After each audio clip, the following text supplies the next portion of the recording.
Good evening, everybody. Welcome to tonight's Common Council meeting. Seeing everybody has checked in, please stand for the Pledge of Allegiance.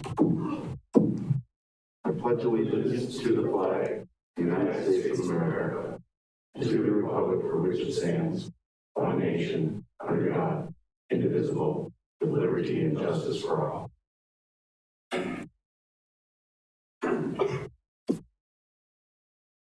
Item C, public comment. At this time, the mayor will recognize members of the public who have indicated their desire to address the council. Upon recognition by the mayor, persons may address the council, first stating their name and address. The council may act on emergency matters introduced by members of the public. Anyone from the public wish to address the council?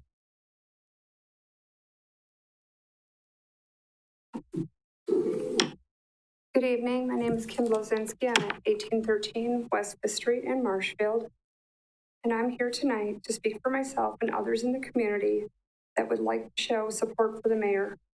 The mayor I voted for, who I believe is doing an amazing job. I would also like to discuss my concern of a divided council. In watching and being part of multiple meetings, the division within the council is unacceptable. I've witnessed council members' body language, whispering between members, snide comments, disrespectful words towards other members, as well as towards the mayor. To me, this is inappropriate and non-professional. What is more disappointing to watch is the exact same inappropriate non-professionalism directed to the community members that have enough courage to stand up and voice their concern. So I ask for myself and for anyone else who may speak tonight, please respect people's opinions. This is our right and our time to speak at these meetings. I would love to see this with open eyes rather than rolling eyes. Marshfield needs to continue to grow and healing as a community. The council should be known as the Marshfield Common Council, not the Marshfield Divided Council. As for the mayor, I believe he has done an excellent job so far. His commitment, passion, and support for city employees, local businesses, local events, but most of all the citizens as a whole has been overwhelmingly humble to see. His comforting, reassuring words of "we will get through this together" during the shutdown helped me believe we could, and we are getting through this together. Keeping it local is something else I've heard him say many times, but to see him and his family do just that is so positive for our community.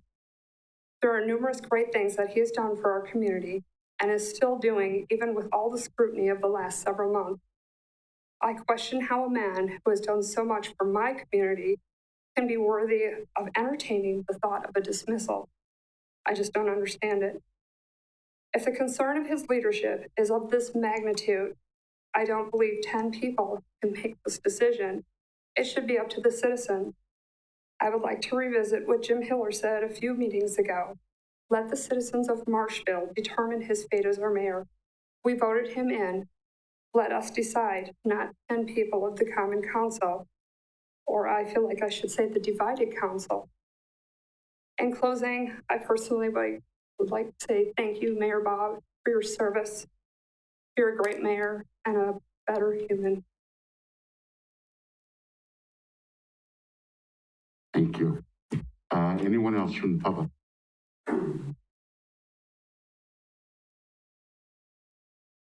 Good evening. My name is Steve Liu. I live at 1313 East 26th Street here in Marshfield. I'm here tonight also in support of Mayor Bob McManus. However, it seems there's not too many people here that feel that way. It's the mayor's job and responsibility to appoint members of the community to commissions and boards that will do the best job to benefit the community. Last year, the mayor was doing just that, attempted to appoint a knowledgeable person to the Police and Fire Commission. This person had actual police experience as a retired law enforcement officer. This would replace one commissioner whose term was over after serving 10 years. Several commissioners took offense to this, and for unknown reasons, some of the members of the Common Council also chose not to support the mayor. Apparently, no one wants an outsider rocking their boat. As it turns out, this commissioner was ultimately reappointed for another 5-year term. That wasn't enough. Commission President Randy Gershman filed an extensive open records request for all communications from the mayor. to include emails and text messages. This information eventually ended up at Portage County Sheriff's Department for them to investigate alleged violations by the mayor. This was then forwarded to Wood County DA, and they concluded there were no criminal violations. That still wasn't enough. The PFC met in closed session to discuss these alleged crimes or charges. They convened without any action, then only to have citizen Andy Keel file a complaint to have the mayor removed from office. The massive number of records requested by the commission was obviously received in a timely manner, yet other requests go unfulfilled. These are 5-year terms, not lifelong appointments. There's a need to work together with others, not just remove those who don't share your opinion. It doesn't appear the Police and Fire Commission likes to play well with others. The commission knows the answer to no one. Their arrogance was evident when a commissioner received at least one vehicle equipment warning in the last several years. This was followed by immediate contact with the chief requesting something be done about this particular officer. These people who think they are untouchable, these people think they're untouchable, and I commend the mayor for his effort to try and break up this group of good old boys club. I appreciate what you've done, Mayor. Stay strong. Thank you. Thank you. Anyone else from the public wish to address the council?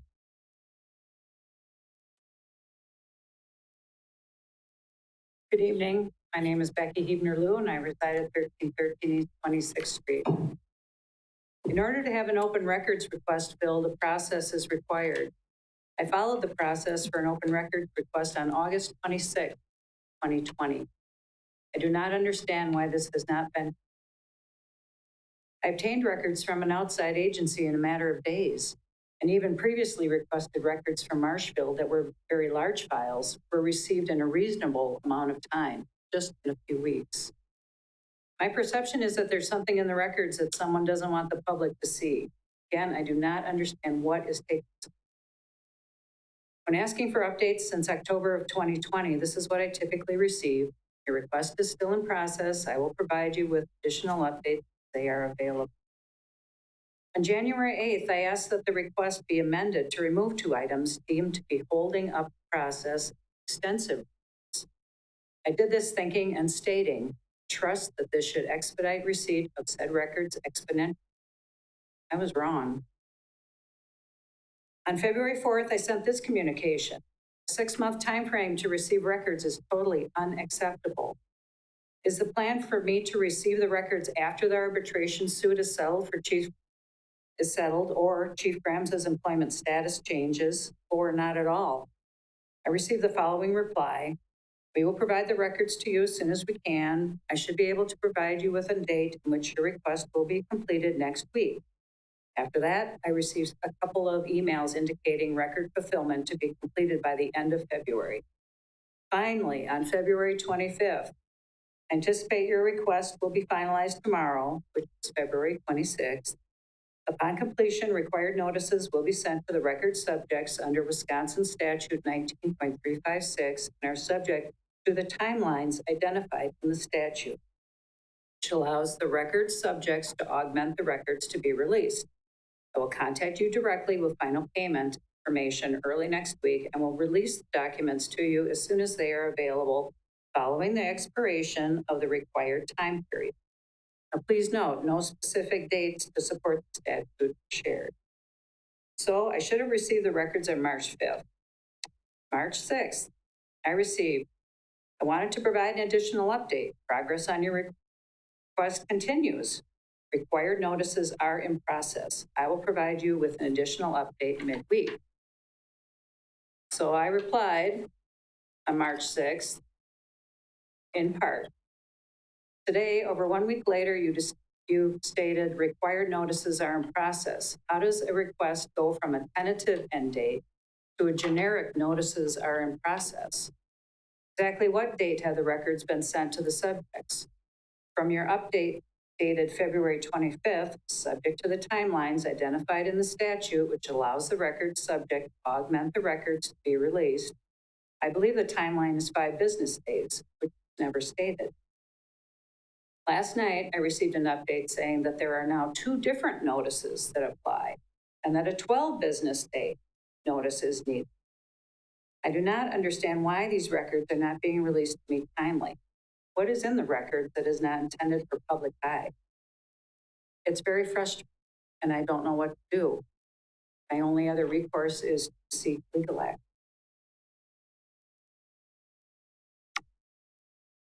Thank you. Anyone else from the, please state your name and address.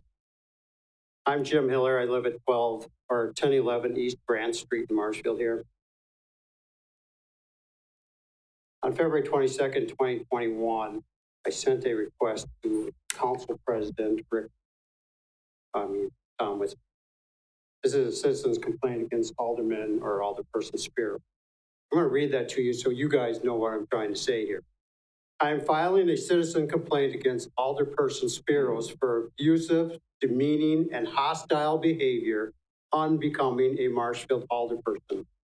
Her recent behavior at the last council meeting, which would have been prior to February 22nd, along with behavior during other meetings, demonstrate a biased and angry response to issues and comments brought forward by me.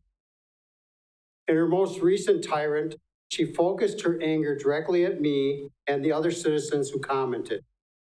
This type of demeaning, hateful behavior has no place in our public meetings.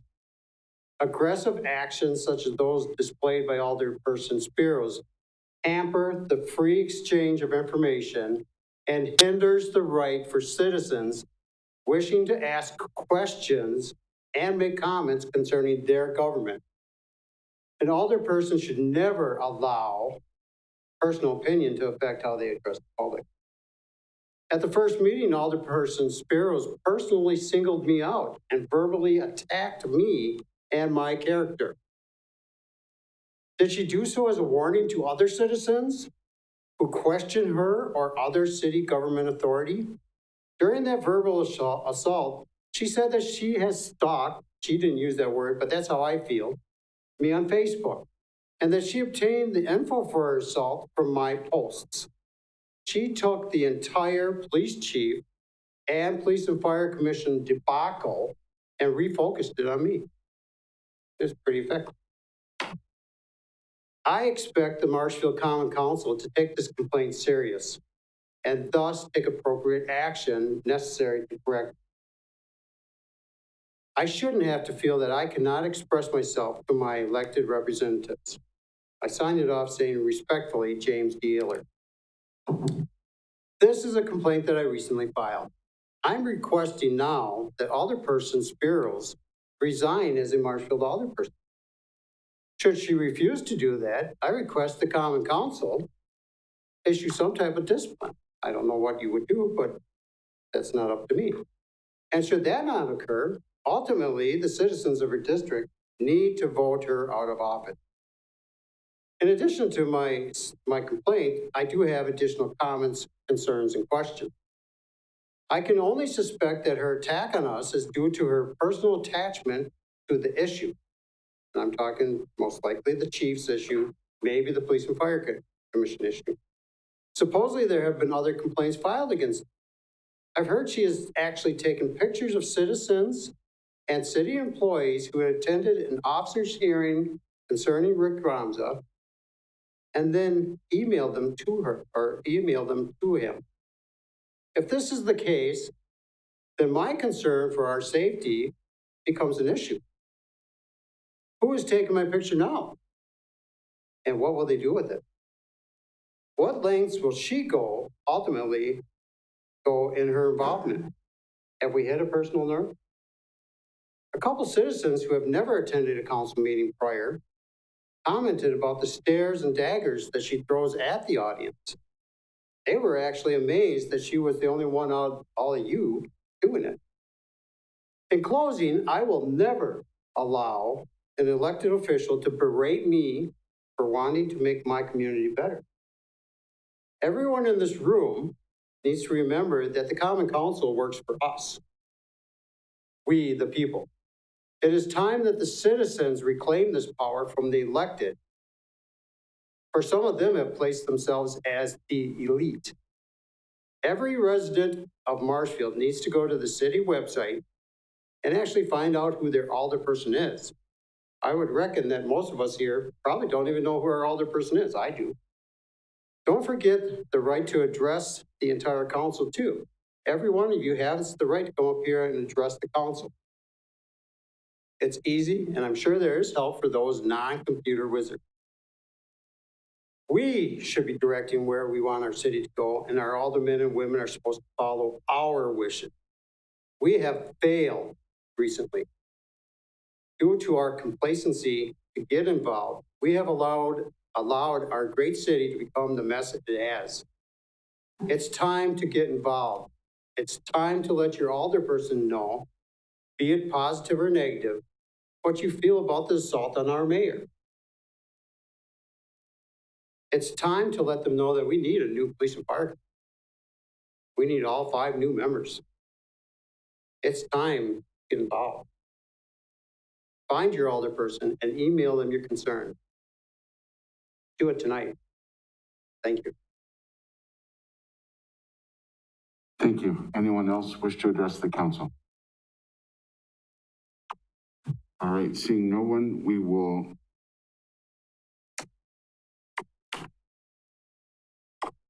move on to item D. Is there a motion to approve the minutes of the August 13, 2019 closed session, August 27, 2019 closed session, November 10th, 2020 closed session, February 23rd, 2020 regular meeting, February 23rd, 2021 closed session, March 2nd, 2021 special meeting, March 2nd, 2021 closed session, and March 4th, 2021 special meeting. A motion by Mr. Bargender, a second by Mr. Butke.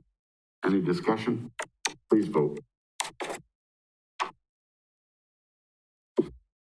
That motion carries unanimous. Thank you. Staff updates, Van Hay Waters Project, Justin Casperson.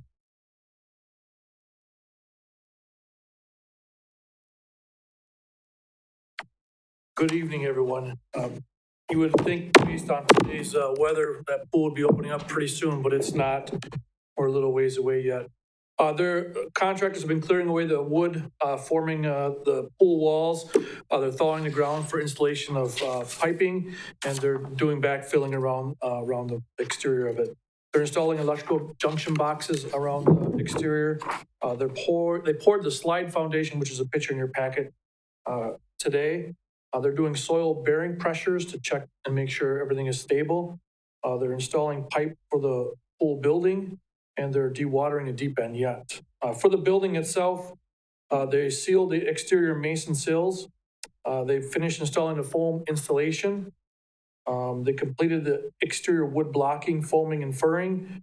They're going to start exterior siding, fascia, and trim boards. They installed the windows last week. They're finishing up drywall inside.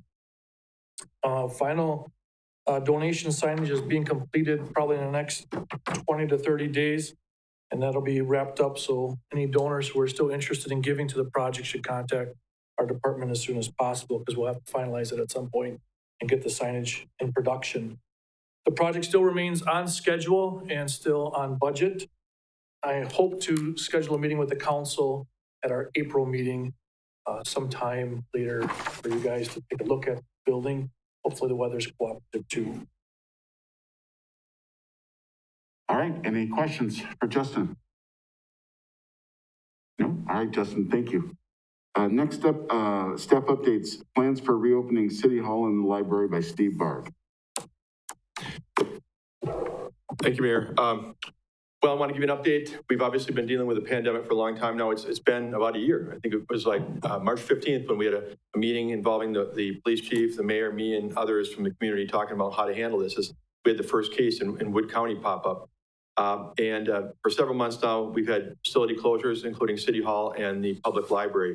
I'm pleased to announce that effective Monday, March 15th, just 6 days from today, both the library and City Hall will be reopened to the public. It will still be with continued safety precautions to safeguard the citizens and our staff, both here and at the library, from the COVID-19 as best we can. There'll be continued cleaning, there'll be continued mask requirements and social distancing, but we will begin allowing patrons back into both facilities. We do appreciate the public's patience during this. It's been a difficult time. We've had elections. We've had the tax collection, which is totally different than in the past when people have been able to pay in person and get their receipt right there.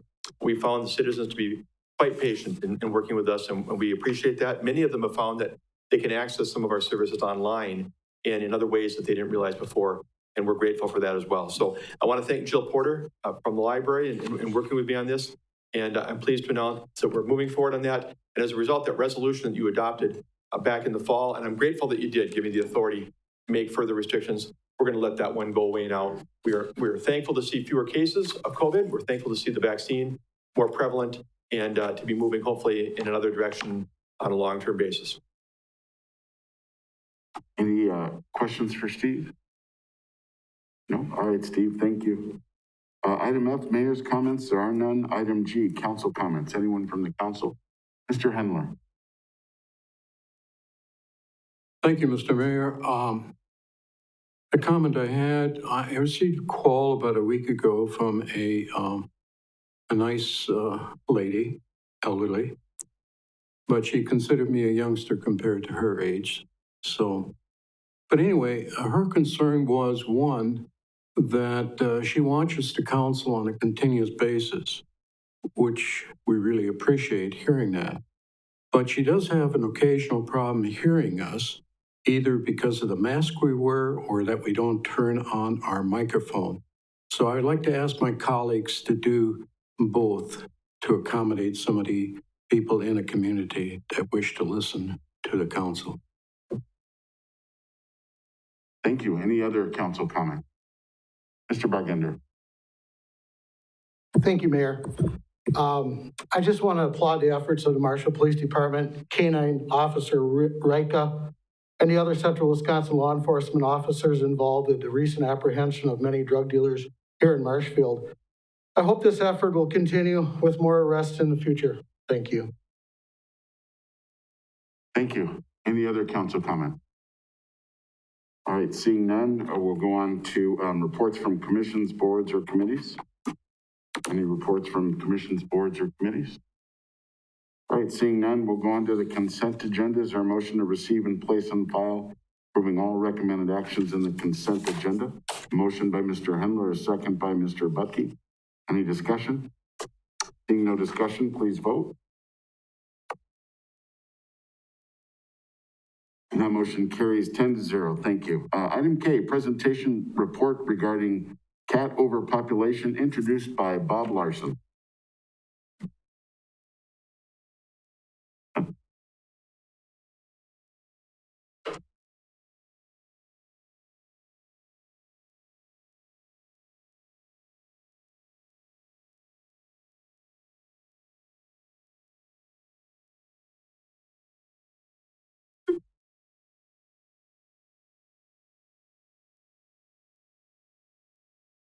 Was just told to let you guys know that this was introduced by the council at a previous meeting. That's why we're bringing this up now. I just want to spend a couple moments letting you know of some statistics. In the United States alone, there are 76.4 billion cats, which is number one in the world for cat population. 95.6 million of those are kept as pets. If you think about it, that is a mammoth number of cats. And the problem is not improving. With pregnant cats having as many as 2 to 3 litters a year, and with each litter consisting of 6 to 8 kittens, this problem multiplies at an exponential rate. Marshfield is not any different than anybody else in the United States. Cats are inhabiting the city in all locations, with some parts of the city being more susceptible to accommodating their existence.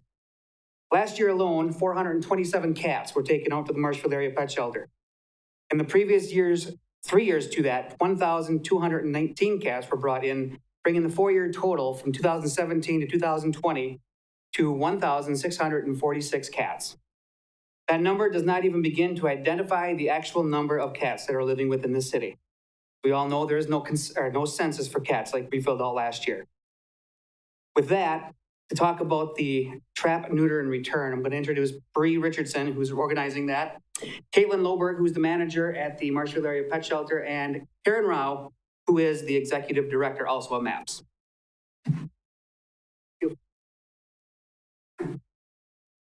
Well, Bob pretty much covered everything I was going to say. Our 8-year total was over 1,800 stray cats found in the city limits.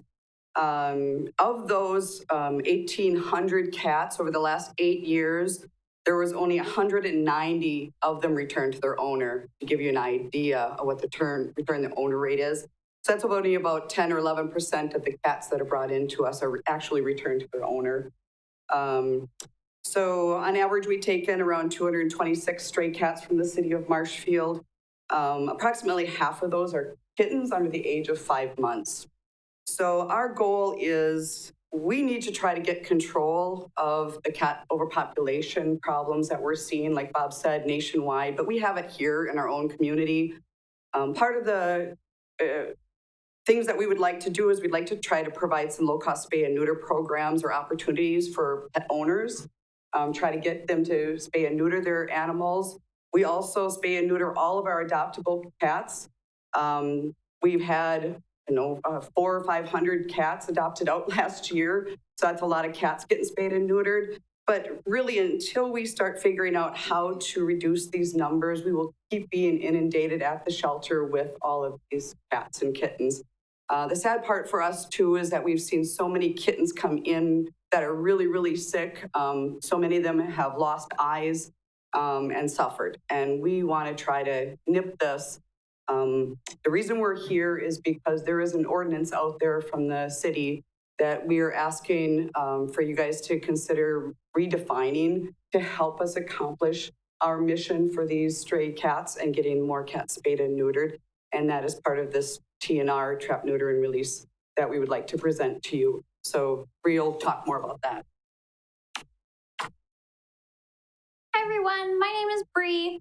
I'm just a person that has been living in Wood County who's noticed some cats in my community. I'm actually currently living in the village of Rudolph, and in about 2018, 2019, I found some kittens that were born in a shed. So I wanted to find their mom and get her fixed because I knew that she would just have more in 3 months. So my one cat turned into 20 that when I started talking to the community, there was a lot more around. So last year, I worked with a nonprofit organization called The Fixes In. They do low-cost spay and neuter. They come directly to communities and will fix all of the cats for us. And then we release them back.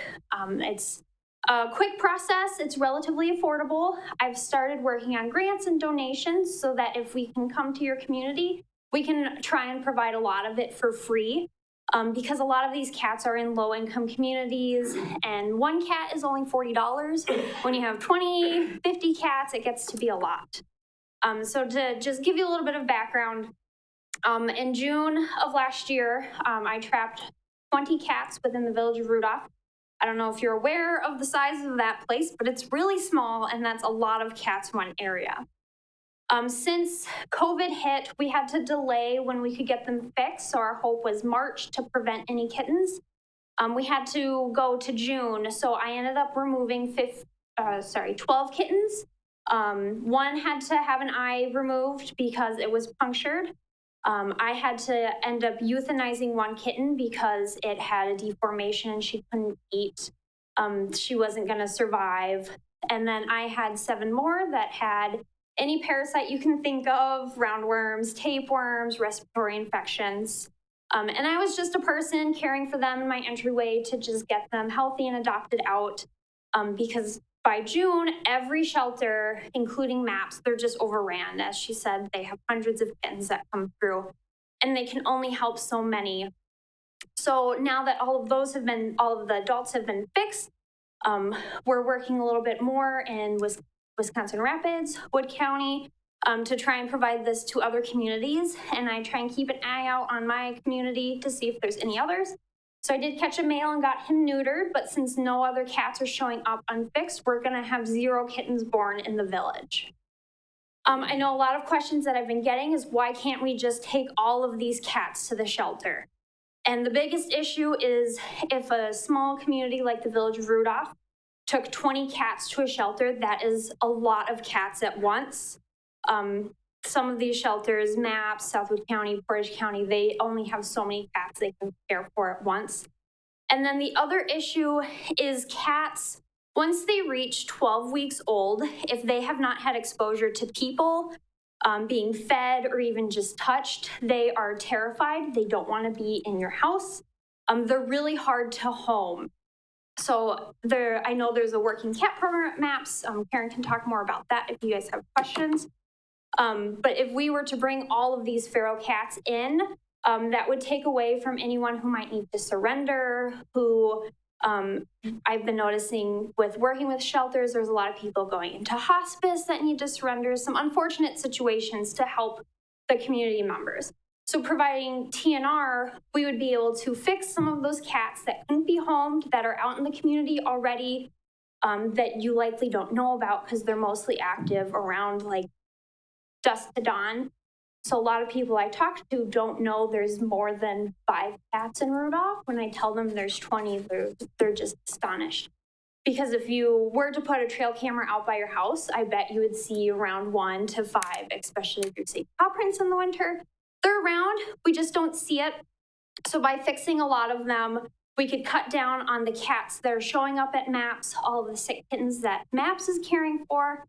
And there are a lot of community members, like what I did, that took cats in to try and get them fixed or homed or healthy. And that's a burden on the community where it can cost thousands of dollars at a local vet to help care for these cats yourselves.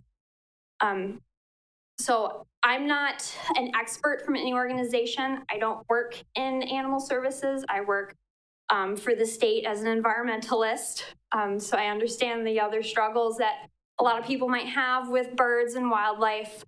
But the options right now are leave the cats and let them keep reproducing, or stop them from reproducing, and then their populations would slowly tailor off. So since fixing in the Village Rudolph, I've been able to fundraise quite a bit. I'm almost up to a total of $10,000 in the last year. So we've been able to reach out to some lower income communities in Wisconsin Rapids. And last year we had 110 cats that we were able to fix. And then yesterday we actually had another 27 free roaming cats around the Wisconsin Rapids and Wood County location in general. So this is just even more kittens that won't show up, that community members can continue to feed the cats they don't own, but really care about, that are coming in their backyard without causing more to come around. That's what. I just wanted to step in case somebody didn't mention it, but TNR stands for Trap, Neuter, Return. Basically, these cats that have never interacted with people don't want to be in your house, and you don't want them in your house. So our only options as a shelter are to try and find them a new home, which is our working cat program, although that's also not ideal. There aren't a lot of farms out there that don't already have thousands of cats, and rehoming a feral cat from a city to a farm is very difficult and not super successful. Right now, it's our best option, so that's what we're doing. But this is something that is better than that we'd like to try doing. So the reason we came to you guys is because right now, the way that the ordinances are written, we cannot go out, trap cats, fix them, and put them back. That would be considered abandonment. Or, you know, if these cats that don't actually have any owners, these are cats that were born outside, maybe someone will put food out for the cat, but there is no owner to claim this cat. Its only other option is to come into the shelter where we can't do anything for it. So our goal is to trap as many of the cats as possible, get them fixed. If they're friendly, the shelter has no problem taking them in and adopting them out. That's our goal as a shelter. The problem is if they're not friendly. We want to be able to put them back in the environment that they came from.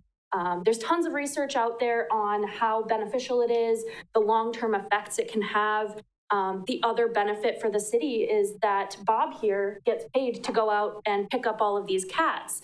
And if he gets a call saying, hey, there's a stray cat in my yard, and we have a TNR program, he can ask them, is the cat ear tipped? Basically, in a TNR program, if a cat is fixed, they tip the ear. So from far away, you can tell that cat's been fixed.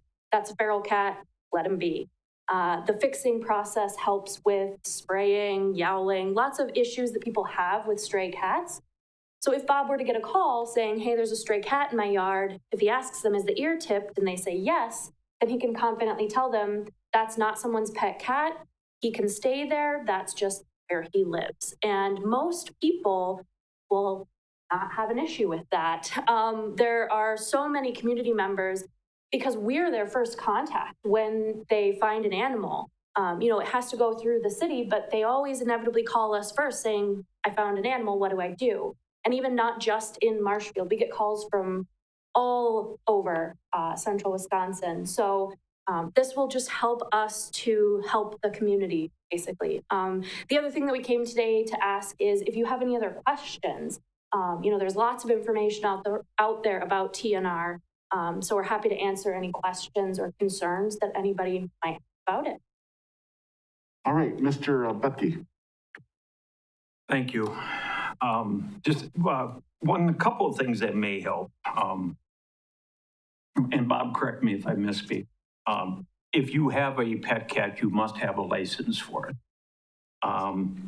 There's also an ordinance you can't let them run. You cannot let them run all over the community. That's correct. Could we, as part of the licensing, change the ordinance to get them microchipped?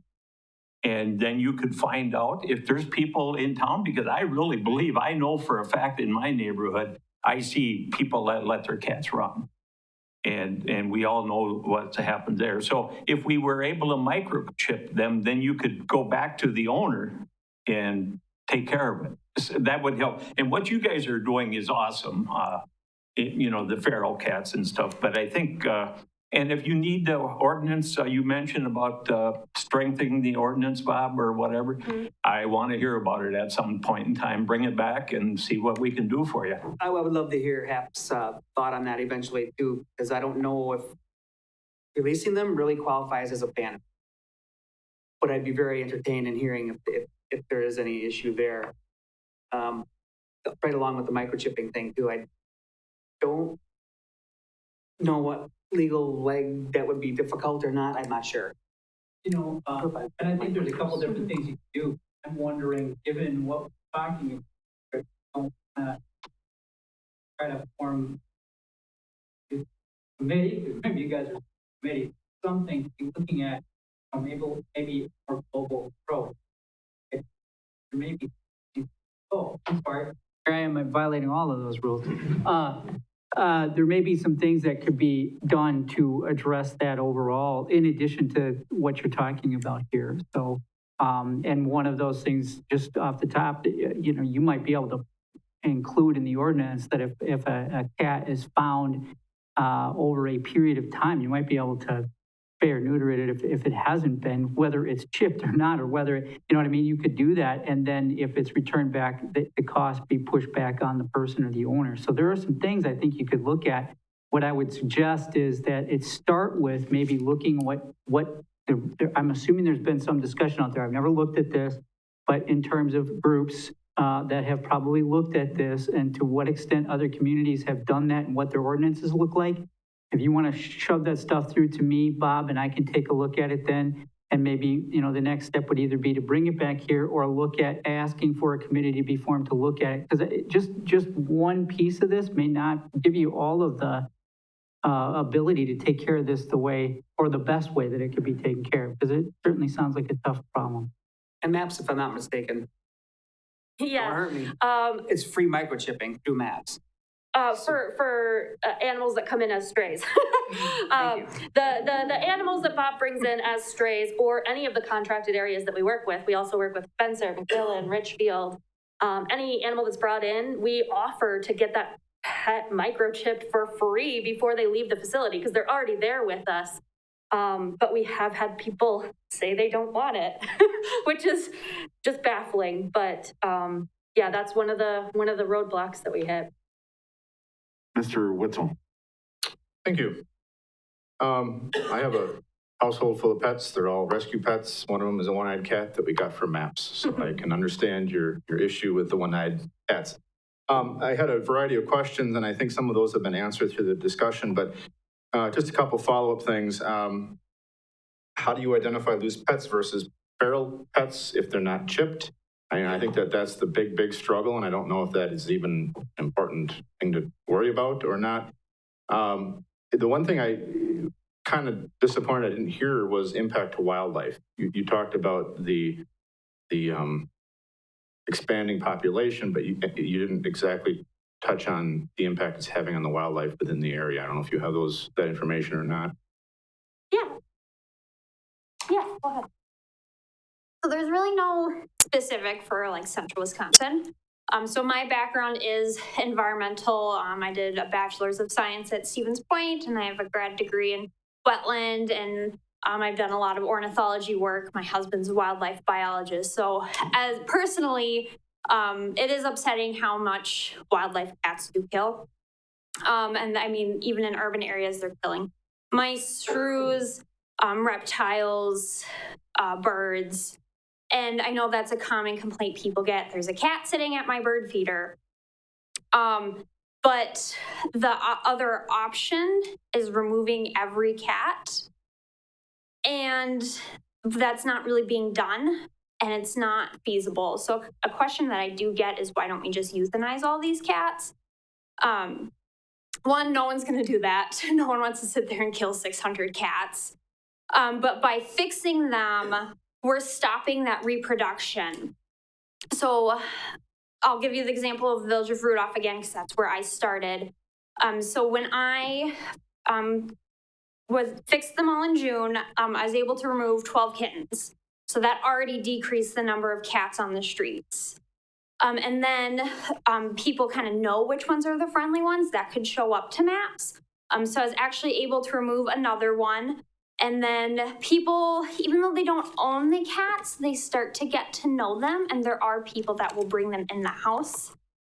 So that's already decreasing the population right away. And then that's fewer cats affecting the wildlife individually. And then the next year, again, there aren't any more kittens being born, so there's fewer cats that are populating to then make that impact. By keeping that population under control just through cats' lifespans, they do live a little longer outside when they're fixed, but they're not reproducing. So just over time, that population is going to slowly go down, and the impact is going to lessen every year. And a couple quick follow-ups, if I may. Two other things popped into mind as you were going through your information earlier. It's nice that you've done some rehoming. I'd heard that rehoming to farms was one option, but it's also interesting to know that it's not always a successful or a possible option. I guess the two final questions that I have, the recovery time for surgery, and obviously a spay is much more invasive than a neuter. I don't know what you look at and how long you keep them before you would release. And then also, is there any concern with illnesses? Because there's a lot of cat illnesses, distemper, rabies, and so on. Is there any concern with that, or is it just let them be? And so all of the cats that we would fix through TNR, they all get rabies vaccinated. So all 110 cats that I have gone through with the vet that we use, they're all rabies vaccinated. It's under that charge of $40. There's really no exception. So the vets give them the spay or neuter, the rabies vaccine. They also get a flea tick dewormer ointment applied to them. And then they're also assessed for any other illnesses, diseases, issues. So in the village, I had a cat that everyone told me is running around for the last 5 years, has a large tumor. I ended up trapping her. She ended up having a baseball-sized hernia. So they were able to repair that while being on site fixing the other cats. She had a longer recovery time. She lived in a crate in my garage to heal because she was feral. She wanted nothing to do with me. And then I released her back out. And a year later, the person who cares for her just through food said she's doing great. So they're able to assess cats that way. Cats do, when they're outside, they do get diseases, respiratory infections. Through fighting, they get a lot of infections that way. By fixing them, it actually stops the fighting, and they can live a lot healthier lives because they're they're more tolerant of each other. They're not as territorial. They're not spraying. We've actually noticed a lot of the cats that we've TNR are just kind of chunky cats sitting on people's porches now. And then I feel like there was one question I didn't hit. No, I think you. Oh, the recovery time for spay and neuter. So the vet that we go through, they can do 40 cats in a day. So they are experts at spay and neuter. So their incisions are actually really small compared to if like you went to your local vet. So we keep those cats overnight in a heated, warm area just to kind of come out of the anesthetic, make sure they're in a safe place as they're recovering. And then we just free them the next day. They go back to their hidey holes wherever they're being fed, and they do perfectly fine. Okay, that was all I had. Thank you. Mr. Bucky.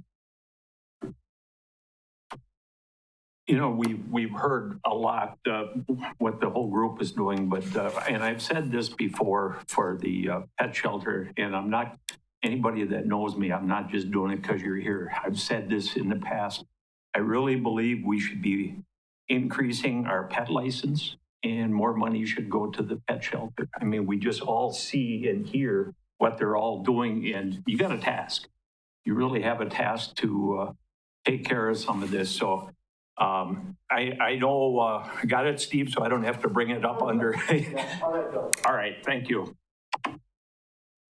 I told Bob, maybe can you all get together and, as Hap said, we can maybe get come up something with together, something yeah. and then bring it There's back to already the stuff council? out there. It's just a matter of putting it together so that it's more specific to us versus That'd be great if you could do that. Milwaukee. Any other questions from the council? All right, thank you very much. Thank you. Item L, presentation, updated citizen request program, presented by David Bueller, Senior GIS Coordinator.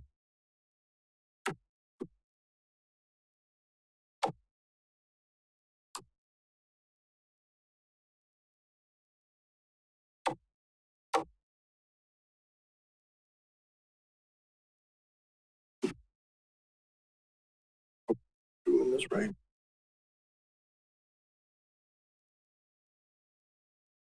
Good.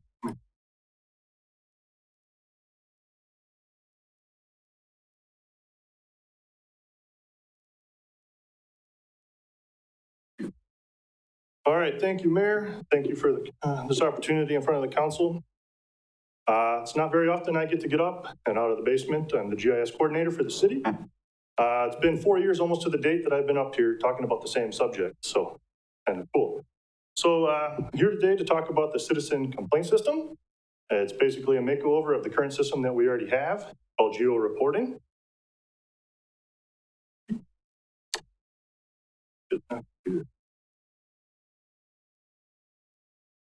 Excuse me, I'll figure this out. Good.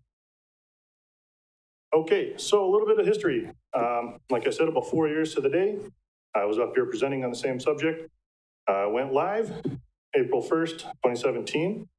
Over the last 4 years, we've learned a lot, a couple different versions of it, updates, things like that.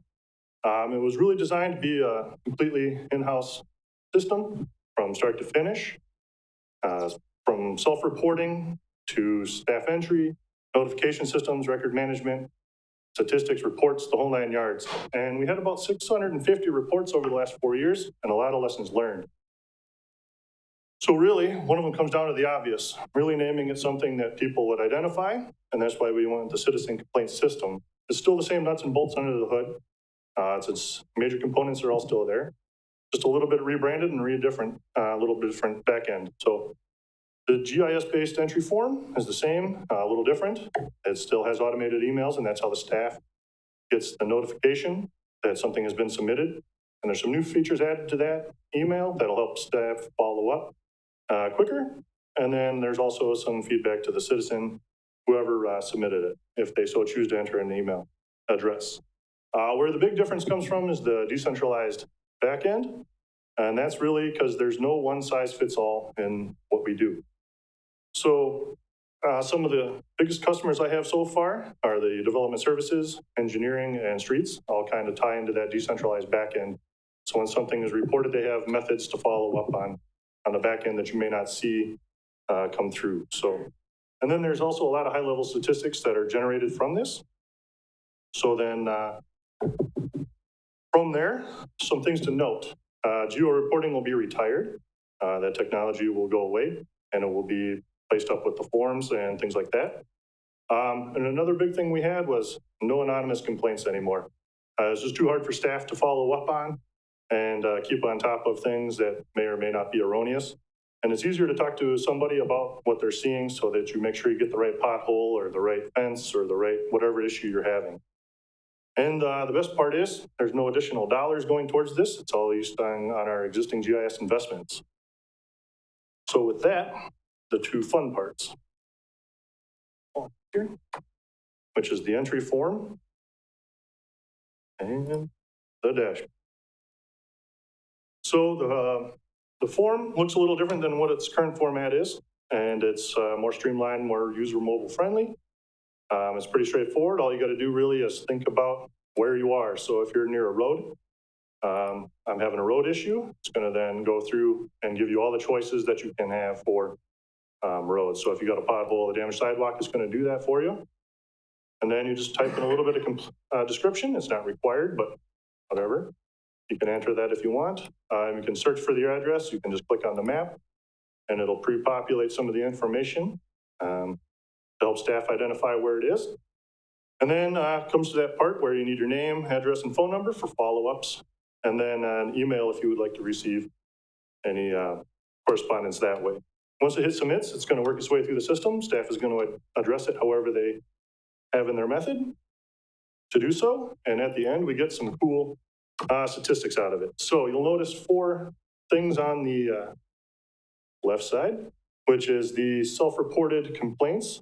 That would be from the system. So there's some dummy data in there right now, kind of to show you what's going on. So it's going to have kind of totals, kind of some trends over the year, what district they're in, and then what the primary department is. So like I said, since there's no centralized backend anymore, it's really up to the departments or the divisions to come up with how they want to track those. So if it's available in GIS or to GIS, I can consume it and put it out there in this dashboard so we can start making better decisions and allocations of resources. So you'll see that development services has actually been on this quite a bit already. They've already started doing this behind the scenes for about the last month or so. And they have 19 live complaints going, and they're tracking. And you'll see kind of some different statistics from them that they thought was important to share with everybody. So you'll see that their open to close ratio. You'll see how they've taken these complaints. So right now you don't see any self-reported because that system isn't live yet. We're hoping to go tomorrow morning. And then kind of what type of stuff they're dealing with on a regular basis. So each one of these can pop up. It'll allow it all to populate in real time. Another big one is weeds and grass complaints, snowy sidewalks. And so this is what they've been doing for this year. So that's really kind of the nuts and bolts of it. That's really fun parts. And really, where do we go from here? So we'll be working with communications to get out press releases and the placement on the website. We're going to continue working with department heads and divisions to get what they need to help with their workflows and tracking needs. And if they don't have anything currently, I can work with them to get that going. We're also going to use this information to better allocate our resources, staffing, and budgets. And then we're going to work towards a downloadable app for the public-facing side that you can download from Google or Apple. And then, again, continue that flexibility to make the changes and improvements that we need in-house in a timely fashion. So, any questions? All right, Mr. Butkey. Thank you. One of the top questions I get from my people, not only in my district, but other districts, and I would like to see this done. People ask, where do I vote? What district do I am? Now, I know we've got maps, and they're not real handy. Could we do a program that people could type in their address? And we already have that, actually. You do? Yep, it's actually Marshfield, where do I vote? It's on our website, or it should be. It's already there. It punches in and finds all of you. It even tells you where to go to your polling station. Awesome. Then we have to get it out to the public and show them that. But good. Yep, it's there. Yeah, we've had it for quite a while. Thank you. Any other questions from the council? No? All right, great job. We'll Thank you. look forward to it's going live tomorrow. Correct. That's our goal. All right, next up, item M, presentation on the 2020 Economic Development Report, presented by Josh Miller, Development Services Director.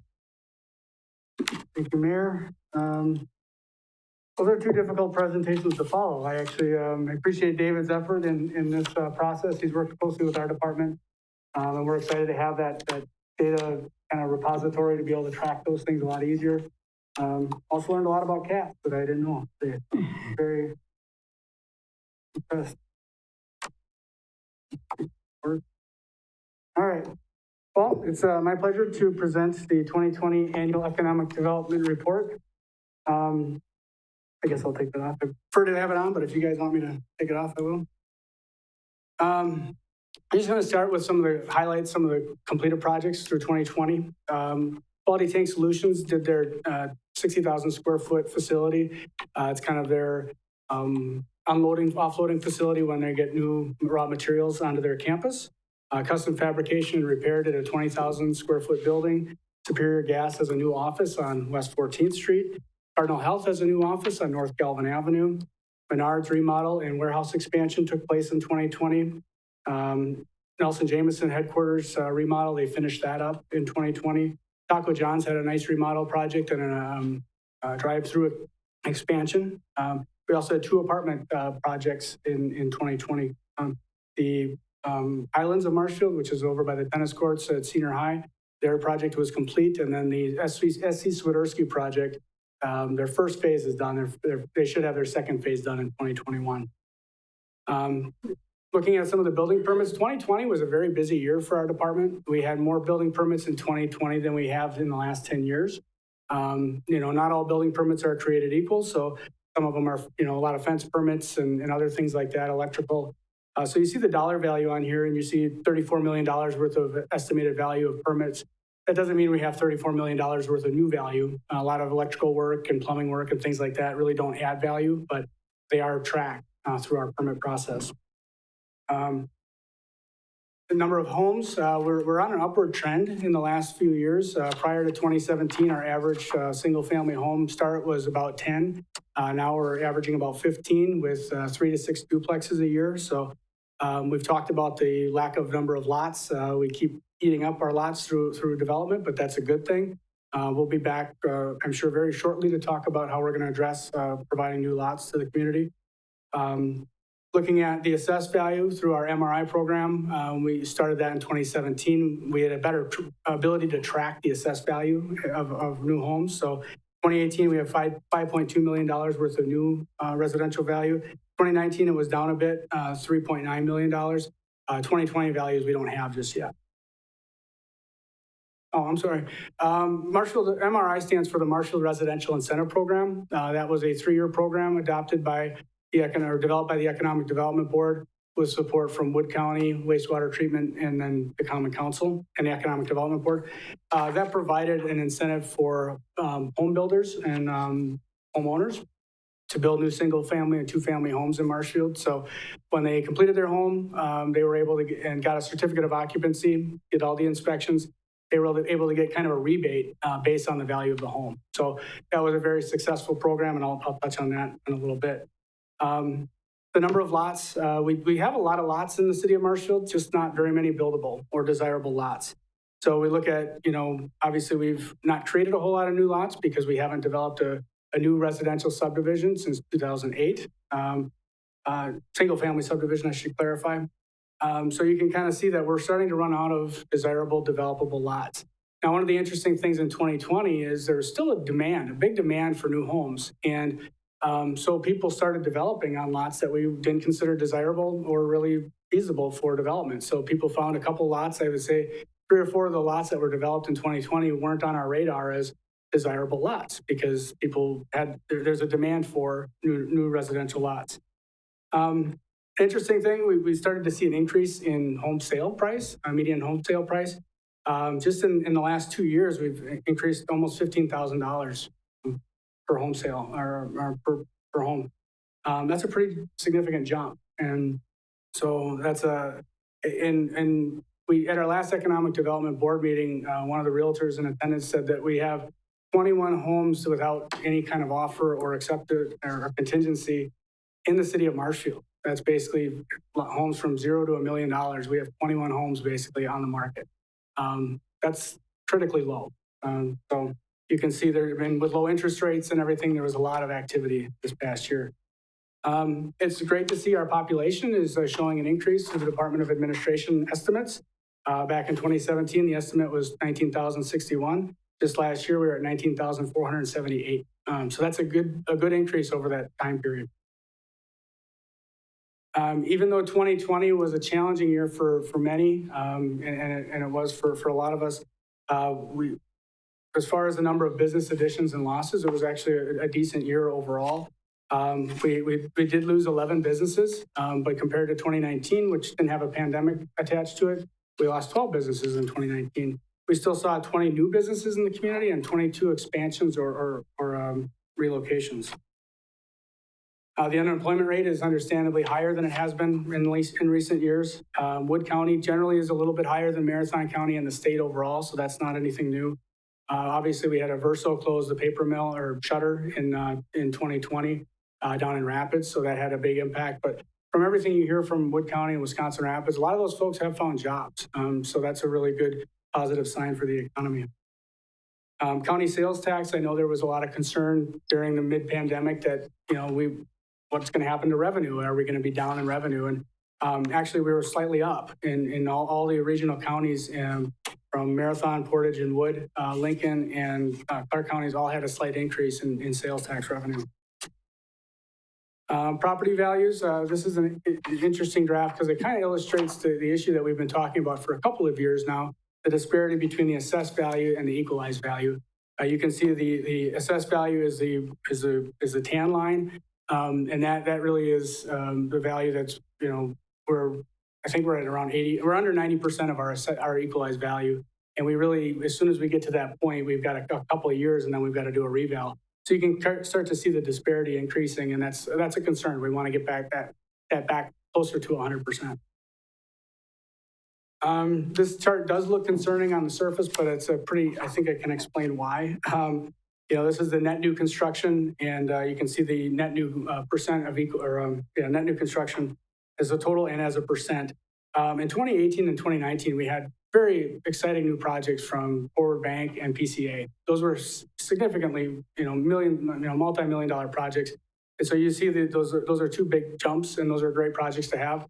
But if you took those out, you still see probably a continuing trend line from 2016 to 2020 as slightly increasing. So it's, even though we dropped in 2020, it's not bad. We just had really good years in 2018.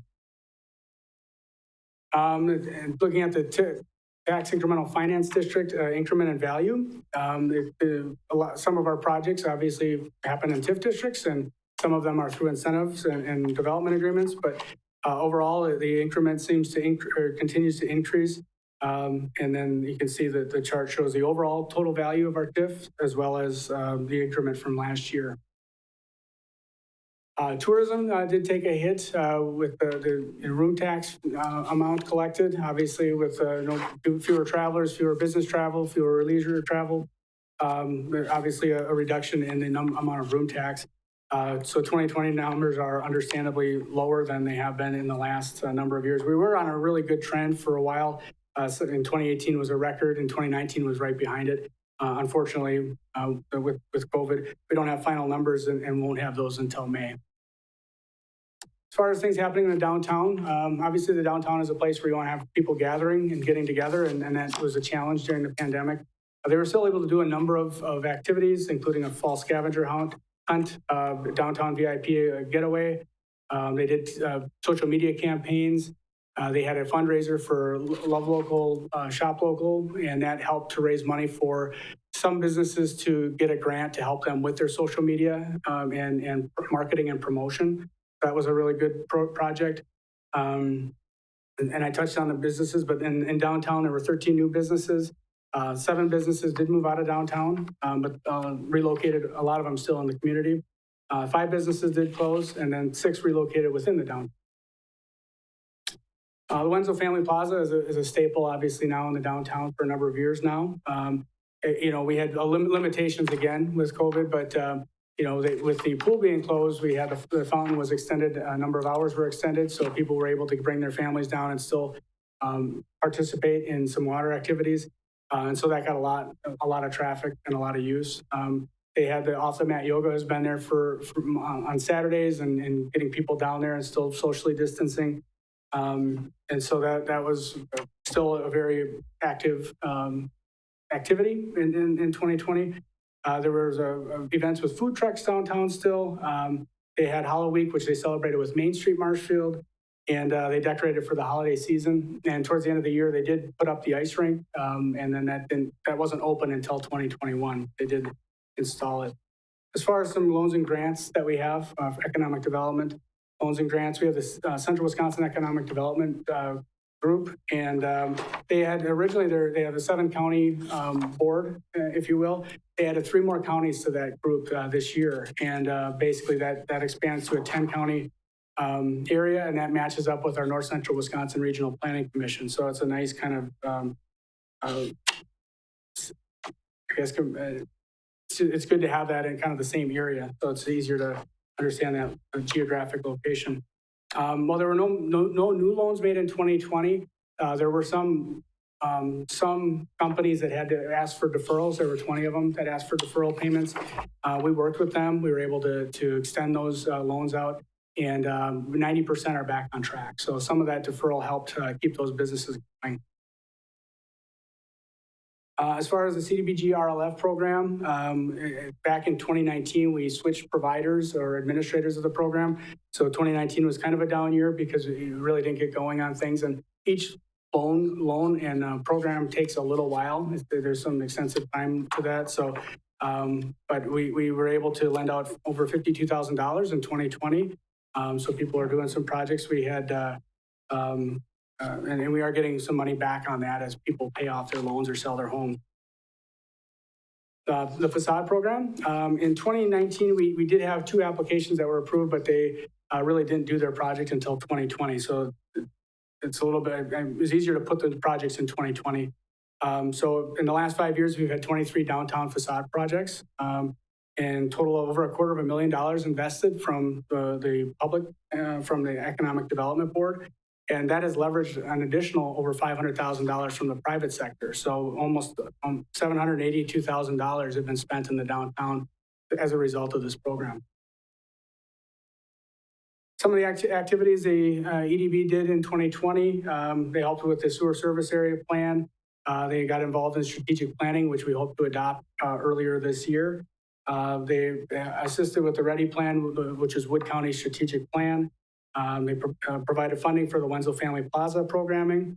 They obviously did the facade and building improvement program, assisted with Main Street's activities, and also Mackey's activities for the business development director position. One of the things that they did back in April and May with the guidance of the mayor and the council, we were able to give away $97,000 to local small businesses that needed it during the pandemic. And we've received a number of really appreciative thank you notes from those businesses. It helps a lot of them stay afloat, to help them worry a little bit less about being able to make their rent payments or lease payments or payroll. So we also got started on the UW Capstone project. We were selected by University of Wisconsin for one of the students to do kind of a conceptual plan for the 2nd Street corridor. And we will have a presentation in May on that. The Economic Development Board also kind of spearheaded and encouraged the gathering of the different promotional resources in the community. So we worked with the communications department, Mackey, Visit Marshfield, Main Street. We always worked together already, but it was nice to kind of a focused direction of looking at promotions. How do we promote Marshfield's economic development? How do we share those resources and not duplicate efforts? So it was a really good, really focused discussion for us to have. Really got a good start on the TIF district strategic plan, looking where we can have future TIF districts, and then also looking at prioritizing redevelopment areas. As far as workforce, Mackey launched their job board in 2020, so they can have local jobs can be posted on there. They also had a youth apprentice program. And then the Verso and Ho-Chunk Employment and Resource Fair, there was a job fair held in 2020 where I try to match those displaced workers with new employment opportunities. As far as business development, the 2020 economic profile was updated. Marshfield in Motion will be publishing a new version in 2021. I think the last one was in 2019. Many business contacts were made, and there were a number of ribbon cuttings despite the pandemic. So looking ahead, the Economic Development Board is working on a strategic plan. Really the primary focus is housing. And obviously the industrial park expansion is the most shovel-ready project, if you will, and also redevelopment. The chamber is, they launched their job board. They're working on a maker space at the university, which is a really exciting educational opportunity for students to do more hands-on activities. And they're working on that. There'll be a bigger announcement as things develop. So let's see here. Redevelopment plans. We're hoping to wrap up the West 2nd Street redevelopment project in 2021. We'll be doing an RFP for that. Wood County did provide assistance, so we appreciate their continued support of our economic development activities in Marshfield. The industrial park land acquisition, we should be getting back on track on that in April. So we'll be coming back with the 5th district and hopefully land acquisition in the near future. The sewer service area plan, as you know, was updated last month, or approved last month. So that's includes all the areas that we need for in the near term future growth. The READY grant, that was a strategic plan for Wood County, and that really focuses on, that's economic development strategic plan, really focusing on entrepreneurship, rural broadband, housing, and tourism. Those are kind of the 4 main topics that that plan will.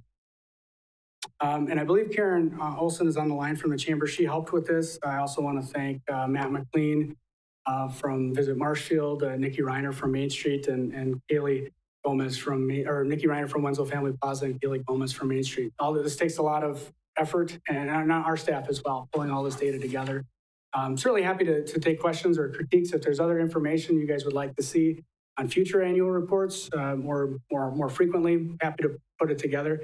I think this is a good snapshot to see kind of where we're at, what we've done, and looking forward going ahead. Great. Mr. Butke. Thank you. There's many good things going on with that. Mr. Fisher and myself are the aldermen on the Economic Development Board. And one of the things that I'm really excited about is the makerspace. If Karen's on the line, or Josh, if you want to just briefly tell a little bit about that, what that's all about, I think it's really going to help with getting people to look at jobs. Yeah, and I see Karen's on here, and if Karen, if you want to address that, she's been more heavily involved in that project.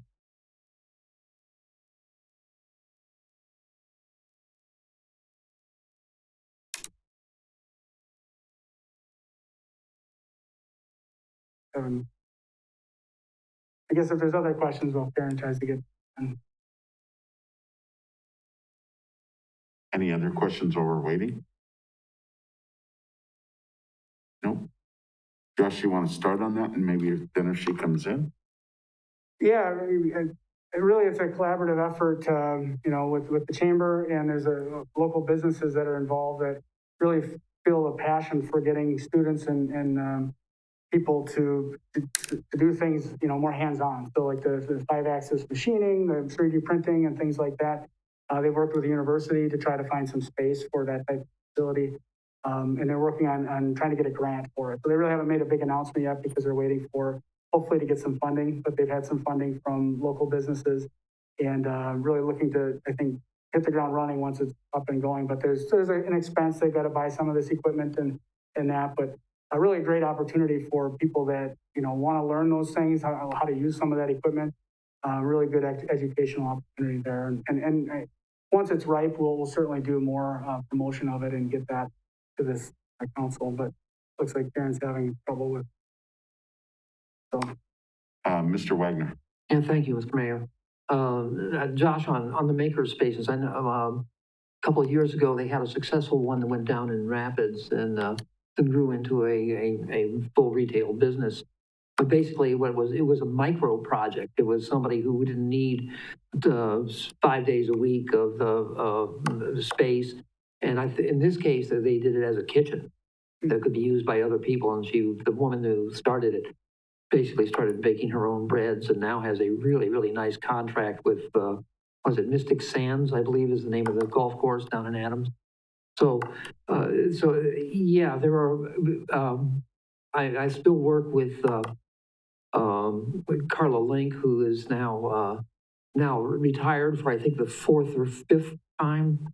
And she works with a lot of these folks, and she's still working with SCORE.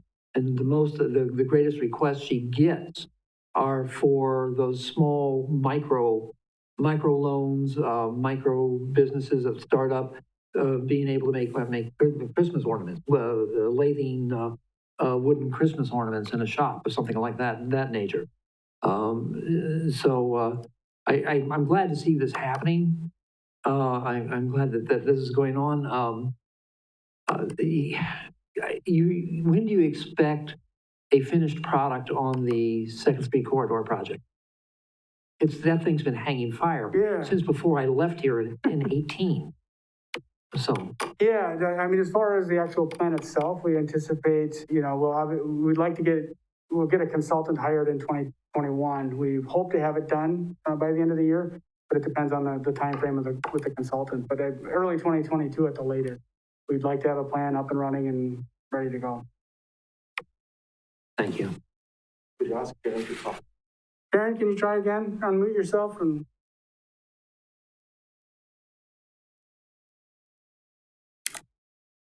Can you hear me, Josh? Here we go, yeah. Yes. All right. Sorry about that. I don't know what's going on. Okay. You want me to touch a little more on the makerspace? Yes, please. Okay. Yeah, this makerspace, it really is a partnership with Mid-State Technical College, the UW Stevens Point at Marshfield. 10 area schools are going to be involved, and local businesses. The difference with this one is that we're really hoping that this is going to be business-led. So we're going to have 3D printers, five-axis machining there. It's really an opportunity to give students hands-on experience, as Josh had mentioned earlier. It's a place where we want to bus the students in, and they can learn from our existing businesses. There are some jobs they can go into right from school, right? So we want to be able to push that. We want people to work with their hands, figure out where the careers in Marshfield and the area are. But if they decide to go on to the technical college or the UW, there will be programs that they can fall right into. So we're going to be starting some fundraising this summer. We're looking at a state grant to help support the equipment there. We also hope that eventually it will outgrow the UW space.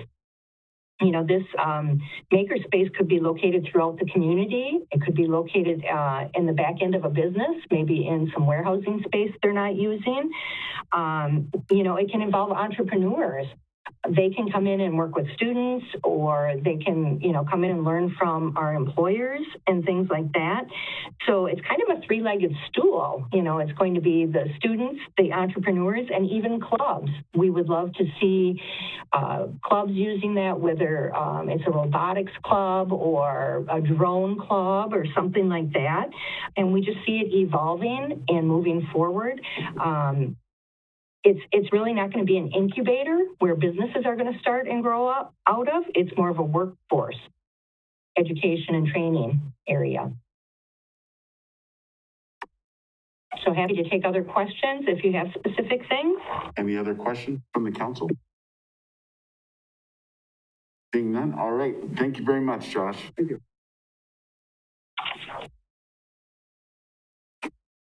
All right, item O, second reading of ordinance number 1450, request to rezone property at,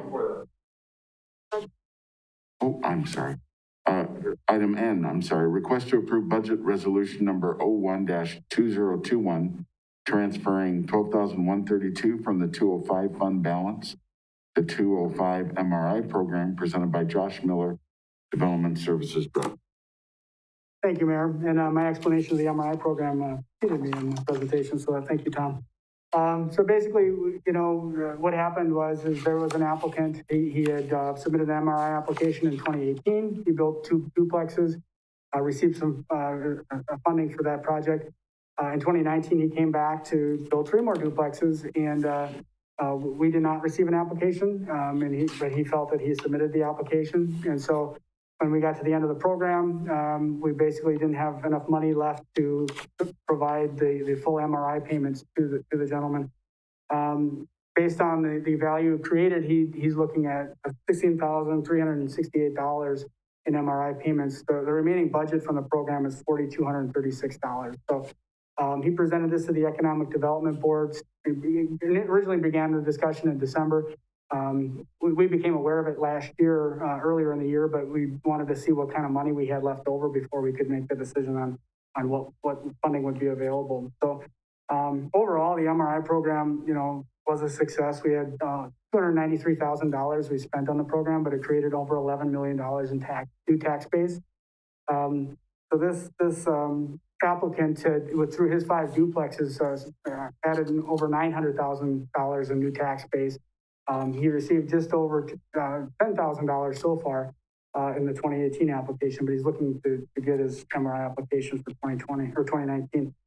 So the Economic Development Board reviewed it, recommended approval of the additional funding, taking it out of their budget, the 205 fund budget. And then Finance Budget Personnel Committee reviewed this last week and also recommended approval. So with that, staff is recommending approval of the budget resolution number 01-2021 in the amount of $12,132. Thank you. Is there a motion to approve budget resolution number 01-2021? A motion by Mr. Wagner, a second by Mr. Hendler. Any discussion? Seeing no discussion, please vote. And that motion carries 10-0. Thank you. Item O, a second reading of ordinance number 1450, request to rezone property at 907 North Hume Avenue, parcel 33-05310 from TR6, 2-family residential, to MR12, multifamily residential, presented by Bryce Hembrook, City Planner. Thank you, Mayor. So the property is currently zoned for 2-family residential, and the requested zoning district would allow for single-family, 2-family, and multifamily uses at medium densities. The request is in harmony with the recommendations of the comprehensive plan and the future land use map. The neighborhood is predominantly a medium density neighborhood with duplexes to the south, apartments to the north, and then the high school is to the west. The Plan Commission reviewed and recommended to approve this request. This is a second reading, and thus the recommended action is to approve ordinance number 1450. Thank you. Thank you. There is a motion to approve ordinance number 1450, a motion by Mr. Butke, a second by Mr. Fisher. Any discussion? Seeing no discussion, please vote. And that motion carries 10-0. Thank you. Item P, second reading of ordinance number 1451, request to rezone portions of several parcels 33-03542E, 33-03543, 33-03526 from SR3 single-family residential to GI general industrial. These parcels are proposed to be combined with the parcel in which the Marshfield Utility Building is located at 2000 South Central Avenue. Again, presented by Bryce Hembrook, City Planner. Thank you, Mayor. So the Marshfield Utilities is attempting to combine portions of the subject properties in order to create one lot for the Marshfield Utility site. This was a condition of the conditional use permit that was approved in 2020. The condition was to attempt to go through this process. The property has been surveyed and a certified survey map has been submitted. However, we were unable to approve that until all of the properties were zoned under the same zoning district. Essentially, the basic purpose of this is to clean up the property lines. Currently, there's 3 or 4 property lines that run through the site, so this is just a way to kind of clean those up. Plan Commission reviewed and recommended to approve this request. This is the second reading, and thus recommended action is to approve ordinance number 1451. Thank you. Thank you. There is a motion by Mr. Fire and a second by Mr. Fisher to approve ordinance number 1451. Any discussion? Seeing no discussion, please vote. That motion carries 10-0. Thank you. Item Q, request to authorize selection and payment for a stenographer for a hearing on the complaint against Mayor McManus presented by Steve Bard. Thank you, Mayor. Well, I think you know that Jim Calney of Davis and Keelthau is serving as the council's legal representative for the upcoming hearing regarding the complaint made against Mayor McManus.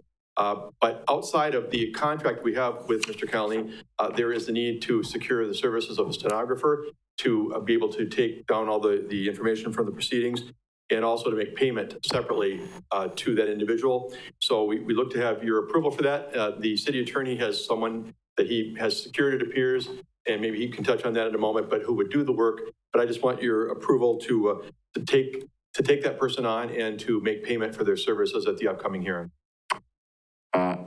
Is there a motion to approve the payment for the stenographer? Motion by Mr. Bargender or second by Mr. Butke. Any discussion? Seeing no discussion, please vote. And that motion carries 10-0. Item R, request to approve procedure for conducting the hearing on the complaint against Mayor McManus and to set additional dates for the hearing if needed, presented by Steve Bard.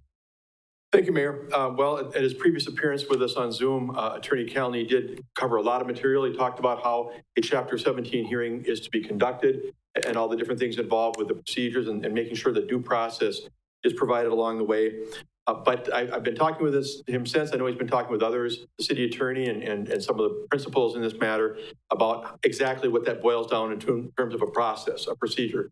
How do we go from A to B to C to D to conduct a fair and an appropriate hearing under state statute? So Attorney Calney is with us tonight on Zoom. I'll introduce him again in a second. And he wants to go through some rules, some proposed procedures that has been sent to the council early yesterday. He'd like to have gotten them out before. He apologized that they weren't made available previously, but to walk through those briefly, give an outline of that, take any questions from the council and see if we can get your approval for that to be the process for the hearing that's scheduled to be held next Friday, the 19th, and then the following Monday, the 22nd. Along with that, I think Attorney Calney will also be speaking to the fact that 2 days may not actually be enough for this hearing. It appears that there's a number of witnesses who are going to be called and evidence introduced that may take longer than those 2 evenings. So Attorney Calney is going to be looking for additional dates from the council that can serve as backups, if you will, if necessary, to extend the hearing. We may have a little bit more latitude than we had the last time we were together based upon the police chief hearing no longer happening, and that would have taken up a number of evenings right here in this chamber. So there may be some more availability for both the facility and the people involved. So at this point, I'm going to turn it over to Attorney Calney. I assume you're with us right now to walk through a little bit of the procedure you're proposing for the council to adopt, and then we can talk about additional dates that could be tacked on. Thank you. First, I'd like to address the additional date. I have met by phone with the mayor and Mr. Keogh, and I have had considerable discussions with our council president about the procedures and the desires of certain council members to call witnesses as they are allowed under the statutes. It's a mixed procedure.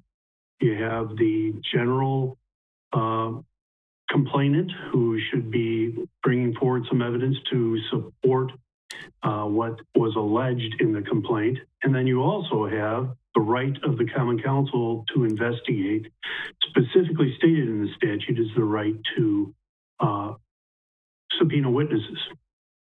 So with that in mind, and based on my conversations with with the mayor and Dr. Keogh and Mr. Witzel, it looks like we have about 15 witnesses that people want to call. It also looks like we're going to have considerable evidence. The attachments to the complaint are sizable.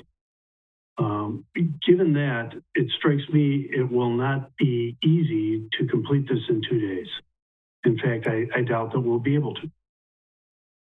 It's very important that you folks have a right to ask the questions you might want to. It's also very important that Mr. Keogh has that, Dr. Keogh has that right, and certainly that the mayor has a right to present his defense. Taking all that into consideration, I'd be stunned if we were able to do it in 2 days, frankly.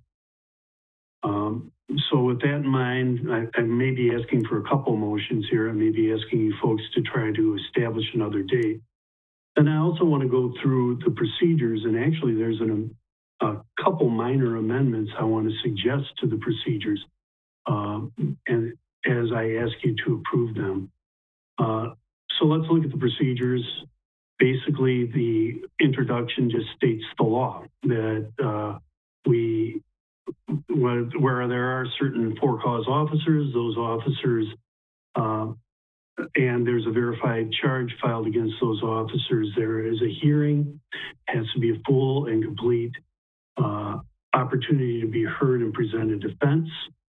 And, but it also says that the council in this case is in a position to make some orders, some rules to try to keep the process moving thoroughly, moving fairly, efficiently, and orderly.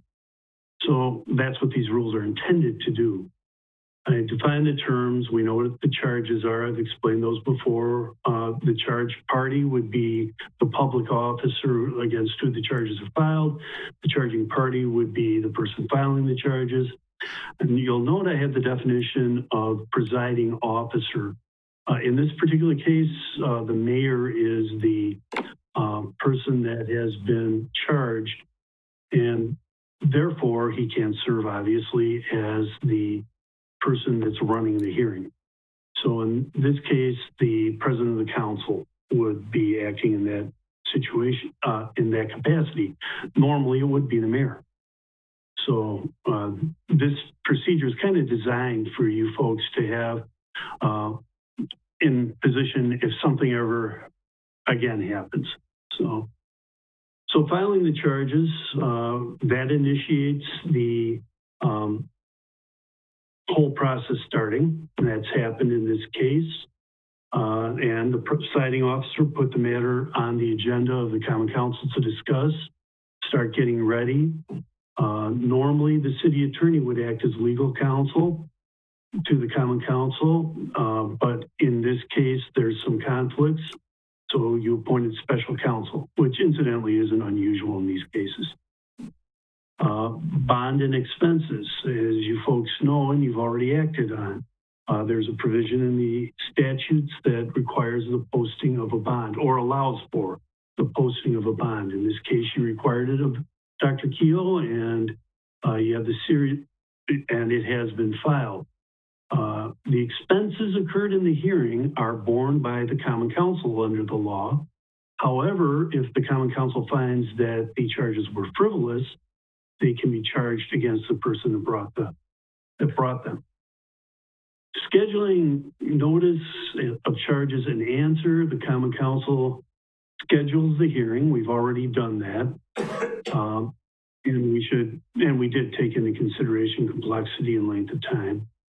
Copy of the charges are to be served. That's been done. There was a notice of hearing filed and served on the mayor.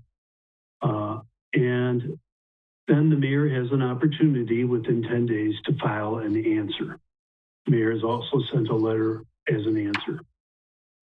Number 5, form in service of documents, particularly in this case, as it appears we're going to have 2 lay parties as the central parties. Both the mayor is not represented this time, nor is Dr. Keogh. So we'll be a little bit more open with regard to the formality of documents. And I'm going to play a greater role in putting them together and making sure both parties have the documents and that the council has the documents when it's appropriate. So that's what that section talks about, filing the documents. Just make sure they're legible and they can be done in the manner that the council president deems appropriate, or his designee, in this case me. And in this case, we'll probably use some email. Also, as I've mentioned, some of the evidence is voluminous. So we're going to want to probably do that by email, have it available to you folks at the hearing. The pre-hearing conference, we've already had a pre-hearing conference, and I will probably ask to have another, assuming that the council president authorizes me to do that. What the pre-hearing conference is about is to talk with the parties about what witnesses there's going to be, what evidence there's going to be, so that people have notice of what's coming up. Possibility of obtaining stipulations in the case. One of the things that came up were, as I said, there's some pretty voluminous evidence. However, it appears that the parties might stipulate to the entrance of a lot of that evidence based on our last meeting. We also talked about the procedures. I believe I copied the council. I don't know if you have it yet, but with a letter outlining what we talked about that went over the procedure, this procedure in general. Exchange of witness lists. We're going to want to do that by the end of the week, get the witness lists completed and exchanged. So in that regard, any council members that have somebody that they would like to call, if they haven't already been designated, please let the council president know about that so that we can make sure the parties are aware of it and we can also get them subpoenaed. I would appreciate it if I would know that by the end of the day tomorrow. If you folks want someone, all you need to do is let your chair president know. And then I can share that with the parties so that the mayor in particular is aware of who's going to be called. Next, council member subpoenas. As I mentioned at the beginning, the council members are authorized directly by law to call people. You're authorized to administer oaths and issue subpoenas for the attendance of parties that you would want to hear from based on what you know of the complaint. Again, please share that with us in the next day so that we can get that taken care of and give adequate notice. In this regard, there's one thing that in reviewing this document, I noticed that I didn't add, and I'm going to ask that when you adopt these rules, you add the following sentence to that, to section 8 there. Witnesses subpoenaed by the common council members may be questioned by the common council members who requested them to be subpoenaed. In all cases, the charged party shall have a full opportunity to cross-examine any witnesses so called. I want to make it clear that in the process, we're anticipating council members will be asking questions. But we also want to make it clear that the last opportunity, there has to be an opportunity for full cross-examination. So I would ask specifically that in any motion to approve this, we add that section, that sentence. The hearing, both the charged party and the charging party can be represented by attorneys. They've elected not to in this case. At this time, the city shall coordinate the service of subpoenas. As I mentioned, we pay for it and we coordinate it. The presiding officer shall control the hearing with my assistance as your counsel. We could go into closed session for deliberation if we deem it necessary. Opening statements, simply a review of what the evidence is likely to prove. Both parties have an opportunity to do that. The mayor would be in a position, if he wishes, to wait till he's presenting his side. Witnesses will do a normal witness procedure. Direct questions would be asked first. The mayor or opposing party would then cross-examine. Then if we need redirect and recross, we can do that. Redirect and recross is limited to the evidence that's already been put in. We'll be a little lax on that with two lay people. If a witness is called adversely, you kind of flip it. You'll allow the other party, the party that called them adversely, to cross. Also, I wanted to make it clear that on your behalf, I would be in a position to ask questions at any time to clarify and keep things moving. Compelling testimony. Interesting provision in the state law. There's not a Fifth Amendment right. People can be compelled to testify in these cases with the understanding that that testimony cannot be used against them in a criminal matter. So there's no Fifth Amendment right. Very broad right for you folks to subpoena people, very broad right to compel them to testify. Evidentiary matters, those decisions will be made by the president with my assistant. We're going to be very lax on hearsay, obviously, but we're not going to allow that to be the whole proof.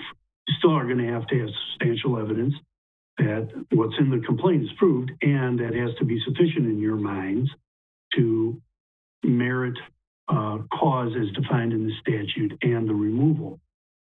But we are going to be very careful to limit the matters to relevant material. Things that might go to credibility of witnesses would be deemed relevant, but we're looking at what's alleged in the complaint.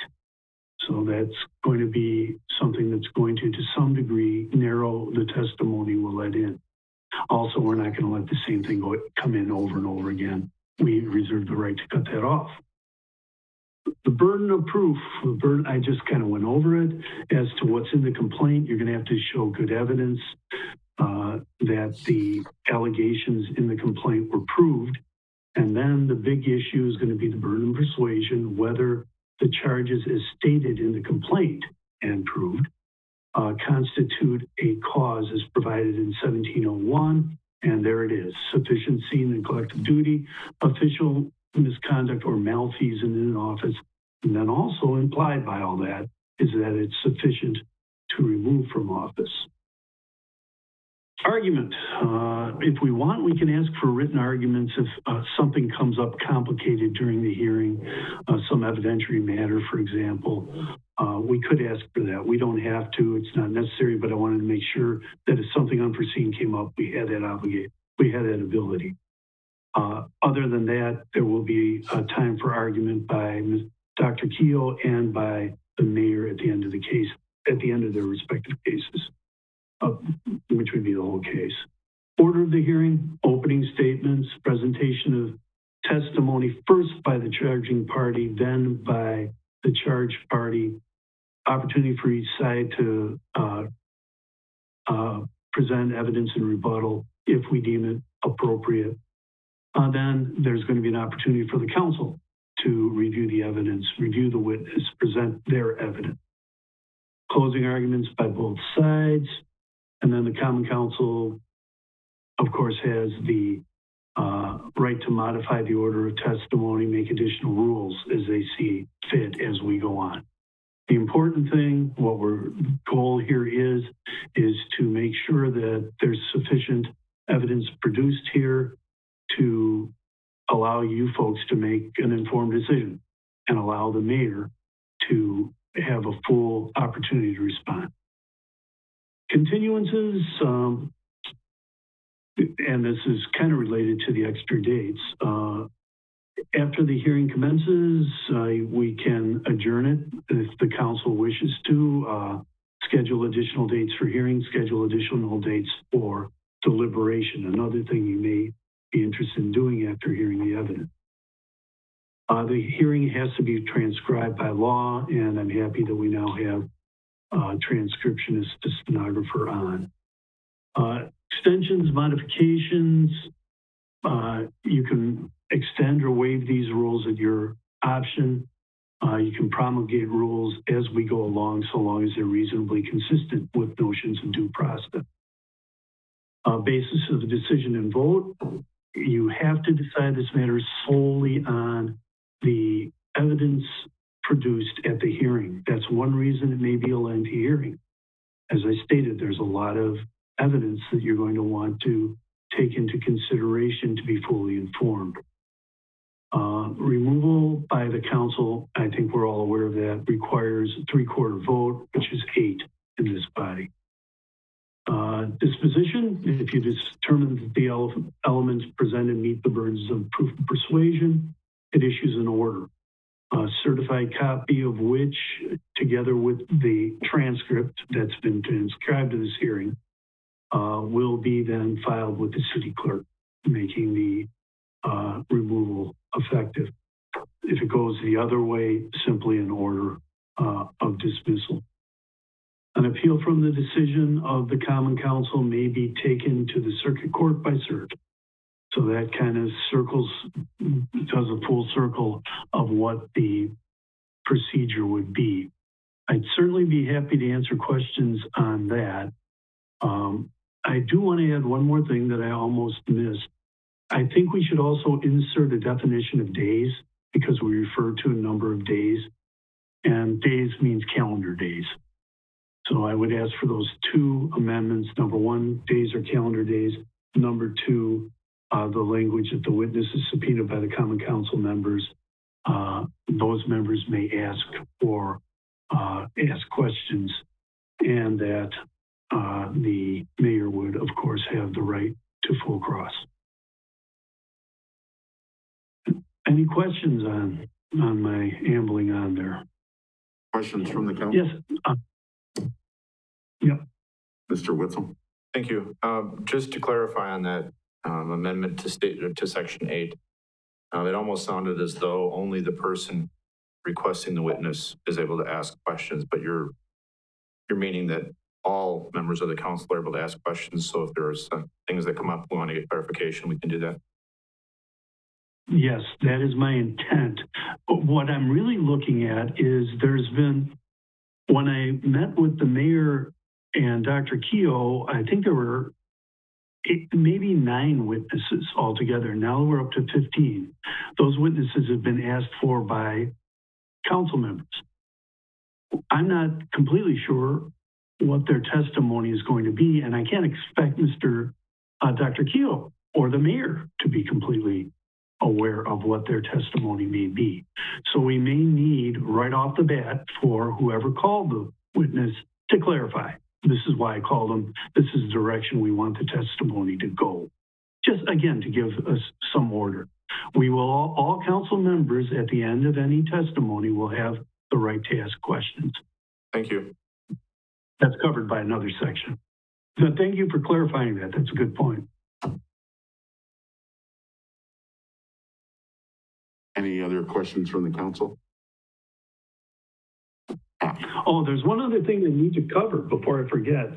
I didn't put this in our rules, but we needed to be clear that we're going to have to follow the protocols for COVID in this hearing. I'm sure the stenographer is going to require that to appear. That's very common. And we're going to have to observe spacing, observe masks, and observe the capacity requirements that are normally observed by this body. Don't think it's necessary to put in your rules, but I think it's necessary to acknowledge that that's the way we're going to be doing it. Right, that was the concern. So I think you want to lay out at some point what that protocol is going to be here. And that I had talked with Attorney Kalny this afternoon, that was one of the issues that had been raised by the court reporter. It's just they're used to having a protocol in place in the court system that, provides, and that's very strictly covered by the Supreme Court. But I said something similar. We have a protocol in place. And so I think that's important. I think it's also important to the extent that this is going to be open to the public and people know what to expect and our body knows what to expect. So at some point, I think that needs to be laid out. That's all. So, Mr. Kalny. As I mentioned before, I'm planning on talking, since we're dealing with lay people, I'm planning on talking to the parties again later this week, probably on Friday. I haven't talked to them yet. I haven't sent them any notice yet, but I'm planning on doing that simply to make sure that we have everything out there that we were supposed to. So what? And I will cover that with them too. So what specific motions do you need tonight? Specifically, I would like a motion to approve the rules with the suggested amendments. And then I would like a motion that we provide a protocol for COVID and provide that mimicking that used in the court system. And I believe that's it. Oh, more dates. We have to talk about more dates.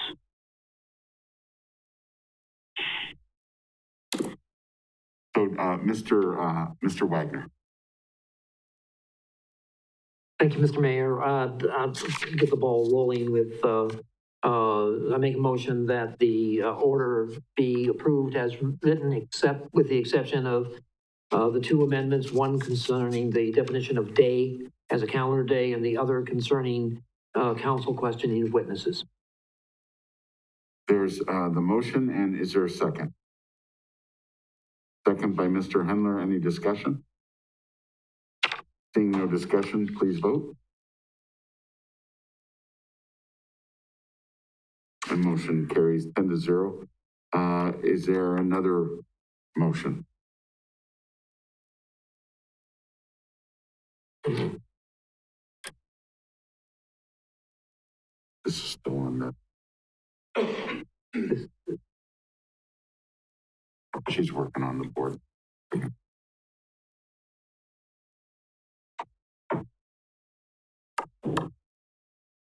Mr. Wagner, did you have your hand up? Yes, sir. I'd like to make a motion that we implement the COVID protocols as necessary. Motion to implement the COVID protocol is a motion by Mr. Wagner. Is there a second?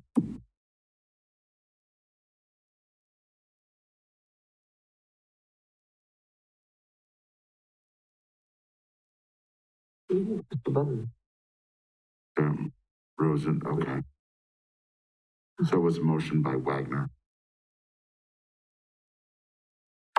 I'll yield to Mr. Rosendish if it's all right.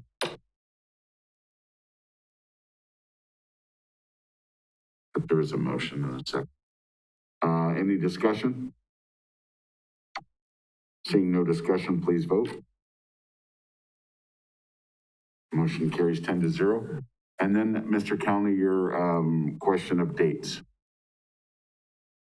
Right. As was pointed out, originally we had hoped to have a little bit more time before the hearing commenced, and one of the reasons we couldn't was a conflict with another hearing that was scheduled to be going forward.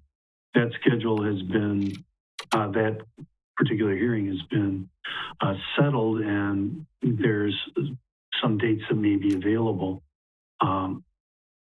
I would ask the council to explore those dates and hopefully find some time that they can all meet in the week of, that would be, we start the 19th, the 22nd, the week of the 22nd. Any other date suggestions then from the council?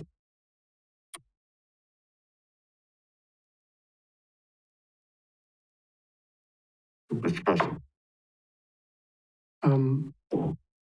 Adding dates the week of the 22nd, the only time that would be available would be after the Common Council, regular Common Council meeting on the 23rd. I'm still leaving on the 24th, so I will not be available. But I would suggest anytime on the 17th, 18th, or 20th. Mr. Fisher. Thank you, Mr. Mayor. This question is for the attorney. I mean, how many dates are we potentially looking at, in your opinion? I mean, we have two. I understand your reasoning for more, but I mean, are we talking the need for 3 dates, 4 dates? I mean, how long do you think this potentially could go? I think potentially it could go 4 or maybe even 5, depending on how you treat deliberations. A lot of times the council will want to hear all the evidence, close the case, take a little while to deliberate, maybe put it off to another day. You're not required to do that, certainly, but a lot of times something that's considered.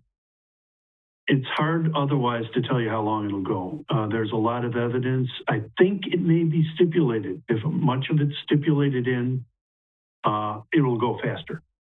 But I'm thinking I'd be very surprised if we could do it in 3 days, I think would be a reasonable amount of time. 4 is more likely, frankly. Steve.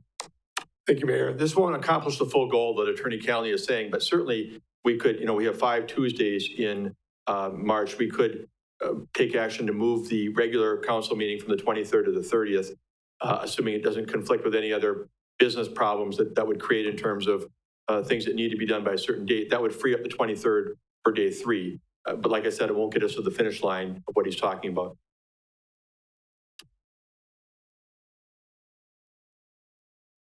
Mr. Witzel. Thank you.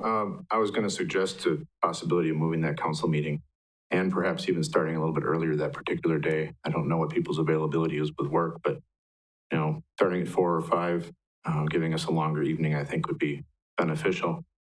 The other question I guess I have that sort of goes with this is you were mentioning that if the evidence is agreed upon,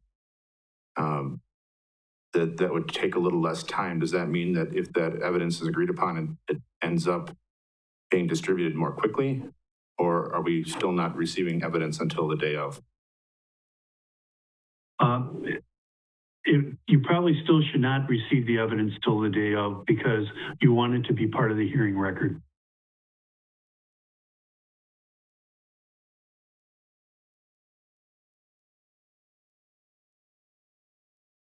But it does save a lot of time if it's just stipulated in, so you don't have to go through every piece of evidence and authenticate it and so forth.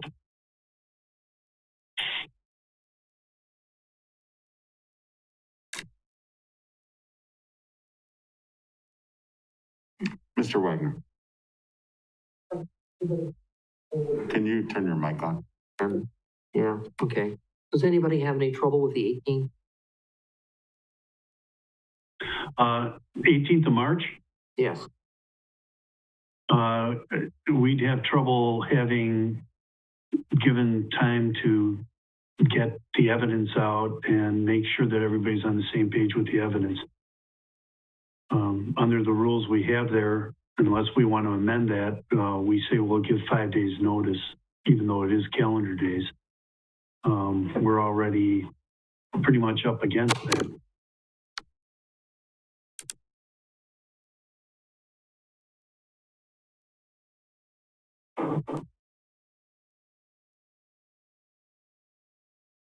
Is there Mr. Peschel? How about, does anyone have a problem with the 20th as a date? Saturday, the 20th? Like, yeah, okay. Then I would make a motion that, I'm looking at my calendar here, that we keep the dates of the 19th and the 22nd and make the 23rd a date and move the meeting from the 23rd to the 30th. We do that all in one motion. So the motion. Can I ask one more question? I noticed that, oh boy, the council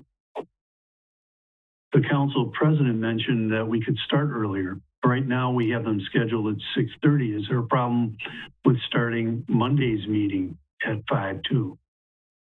Just to give us a little extra time both days, both of the second and third day.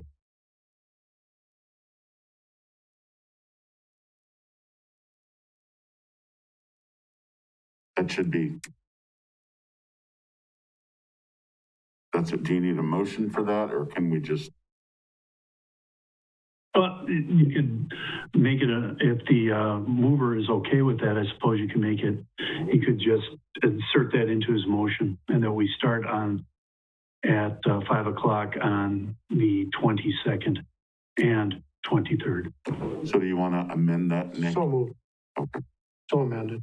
Do I need to So the motion, Nick's motion then is to have this on the third day on the 23rd, move the council meeting to the 30th, and on Monday, the 22nd, and Tuesday, the 23rd, to begin at 5 p.m. There's a motion by Mr. Peschel, a second by Mr. Witzel. Are you amending it? Okay. Now this just went. Motion, okay. Motion and a second. Any discussion? Seeing no discussion, please vote. That motion carries 10-0. Anything else, Mr. Calney, that we would need to go over?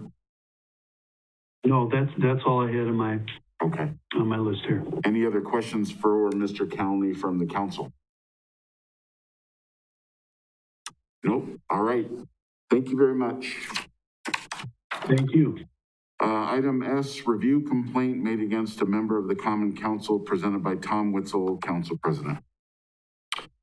Thank you, Mr. Mayor. All of you should have received the communication I sent out after the agenda was sent. It contained the letter that was referenced in open comment period. As I had mentioned in the communication, please rest assured that I did take this seriously and I did act upon it as soon as I received it.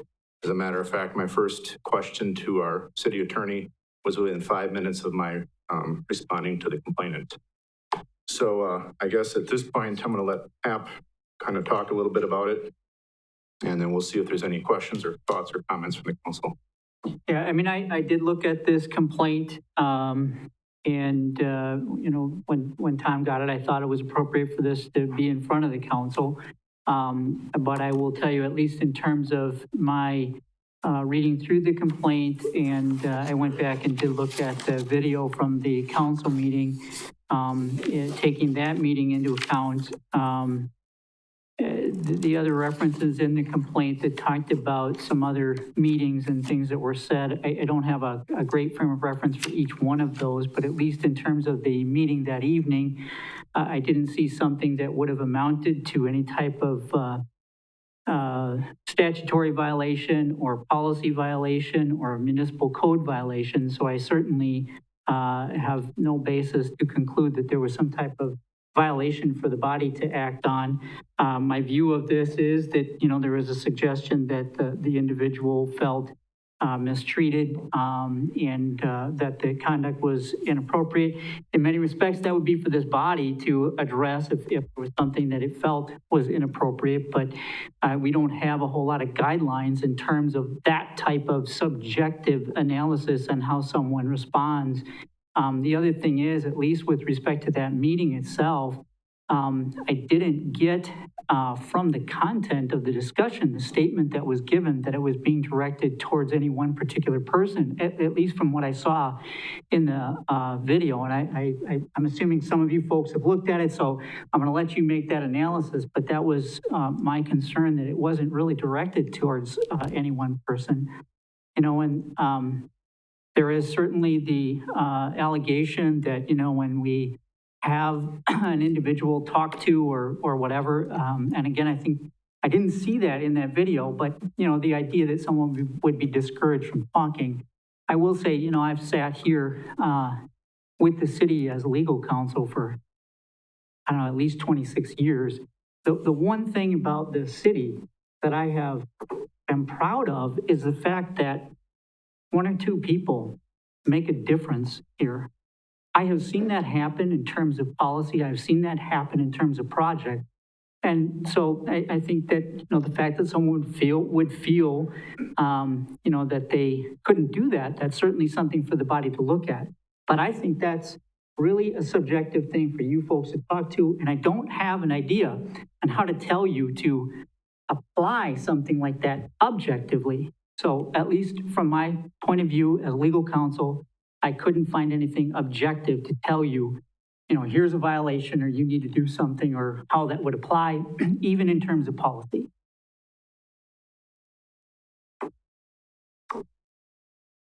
Questions, comments from the council?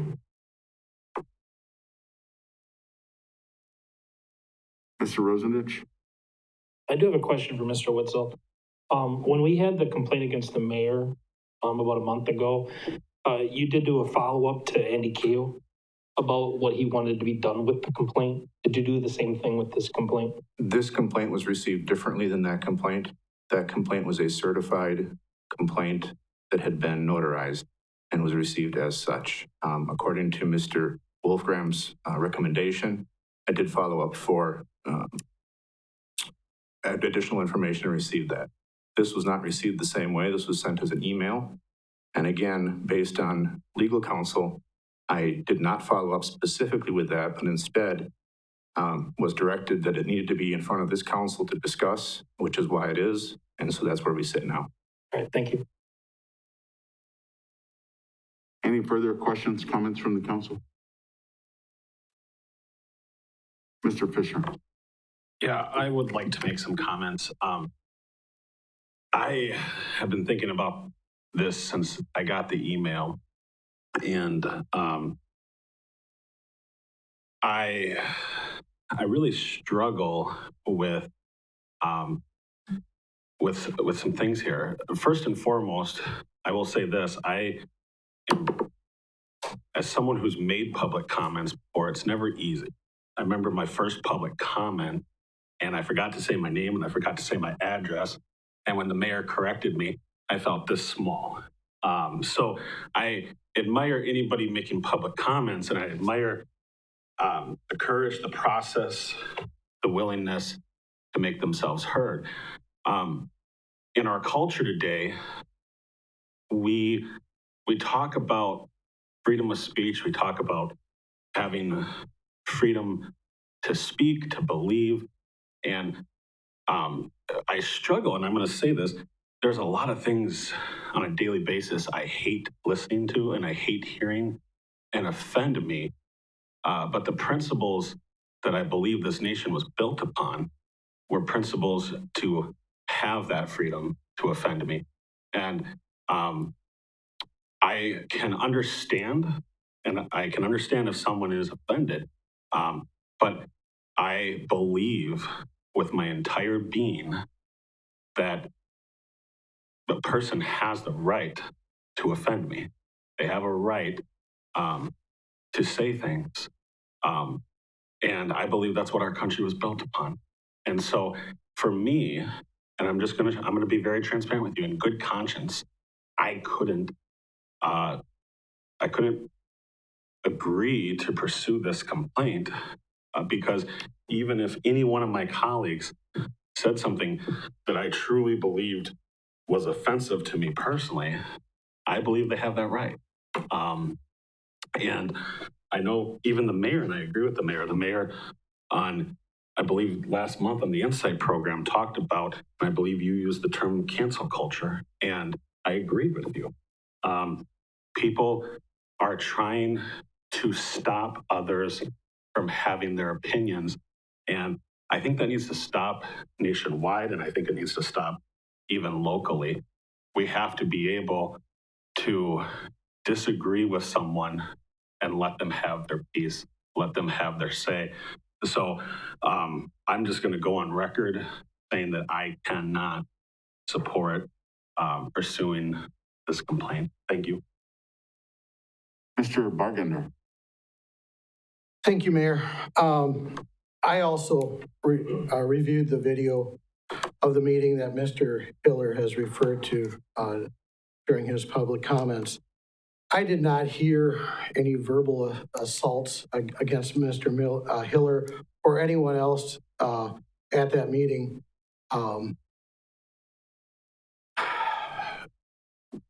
Alderman Spiros presented the facts that were accurate and to the point. Alderman Spiros has every right to express her concerns and her opinions. I feel that the complaints against Alderperson Spiros are frivolous and unfounded. Therefore, any disciplinary action by this council against Alderman Spiros would be unnecessary. Thank you. Thank you. Mr. Bucky. I agree with what's been said here. I do know, we all know, there's a whole bunch of frustration on both sides of the issue. But But I do agree that whoever comes up here can basically say what they want. If somebody on the council wants to make corrections to what they said as far as what the real thing is, I think that's fine too. But I don't see anything wrong, and I would not ever discourage you from anybody speaking up here. Over the years, 21 years been on the council, and Mike can attest to that too. Alderman, we've had some really pretty good discussions on different things too, and I'm sure people got offended by some of the things that we even said to each other. And I guess I'm sorry if you got offended. I'm sorry if Mrs. Spiros got offended by any statements. But I too, I just think we have to start healing, and I agree with what's going on in the country all over, and people have a right to say things. So I agree. Thank you. Anything further from the council? Mr. Pashon. Thank you. My colleagues in the back for many years, I respect your opinions. I love it that you're coming here. I'm frankly surprised that, knowing you guys, that you're so willing to speak out in public like that. And I would encourage anyone who's a citizen who has a concern to bring it before us. My colleagues on the council, I'm sure that we don't always agree with everything that's said, and I know I don't, and I'm probably guilty of rolling my eyes on occasion and speaking to Mike or Quentin here about what's going on as a side conversation, which we probably shouldn't be doing, but it's human nature. I'm sorry that anyone is offended, whether it's somebody on the city council who's offended by something a citizen says, or a citizen who's offended by the actions of the council. My problem is I don't see where we have a rule that I can't roll my eyes if I disagree with something, that I can't speak out, that I disagree with the citizen who's making a complaint. Just like the citizen, we don't have a rule that says that I have to agree with the members of the council here. I don't know what we would do to correct or punish Mrs. Spiros at this point. Like Adam said, there's a lot of free speech that we, as police officers, spent years defending, and that we allow the citizens to come and speak here. And I think that we just need to let everyone have their speech. Thank you. Anything further from the council? Seeing nothing further, then we will go on to item T, suggested items for future agendas. Anyone with suggested items for future agendas? Seeing none, then how about a motion to adjourn? Motion by Mr. Butke. I need a second. Somebody say it. Bargender, Mr. Bargender. All right. Thank you all very much. We are adjourned.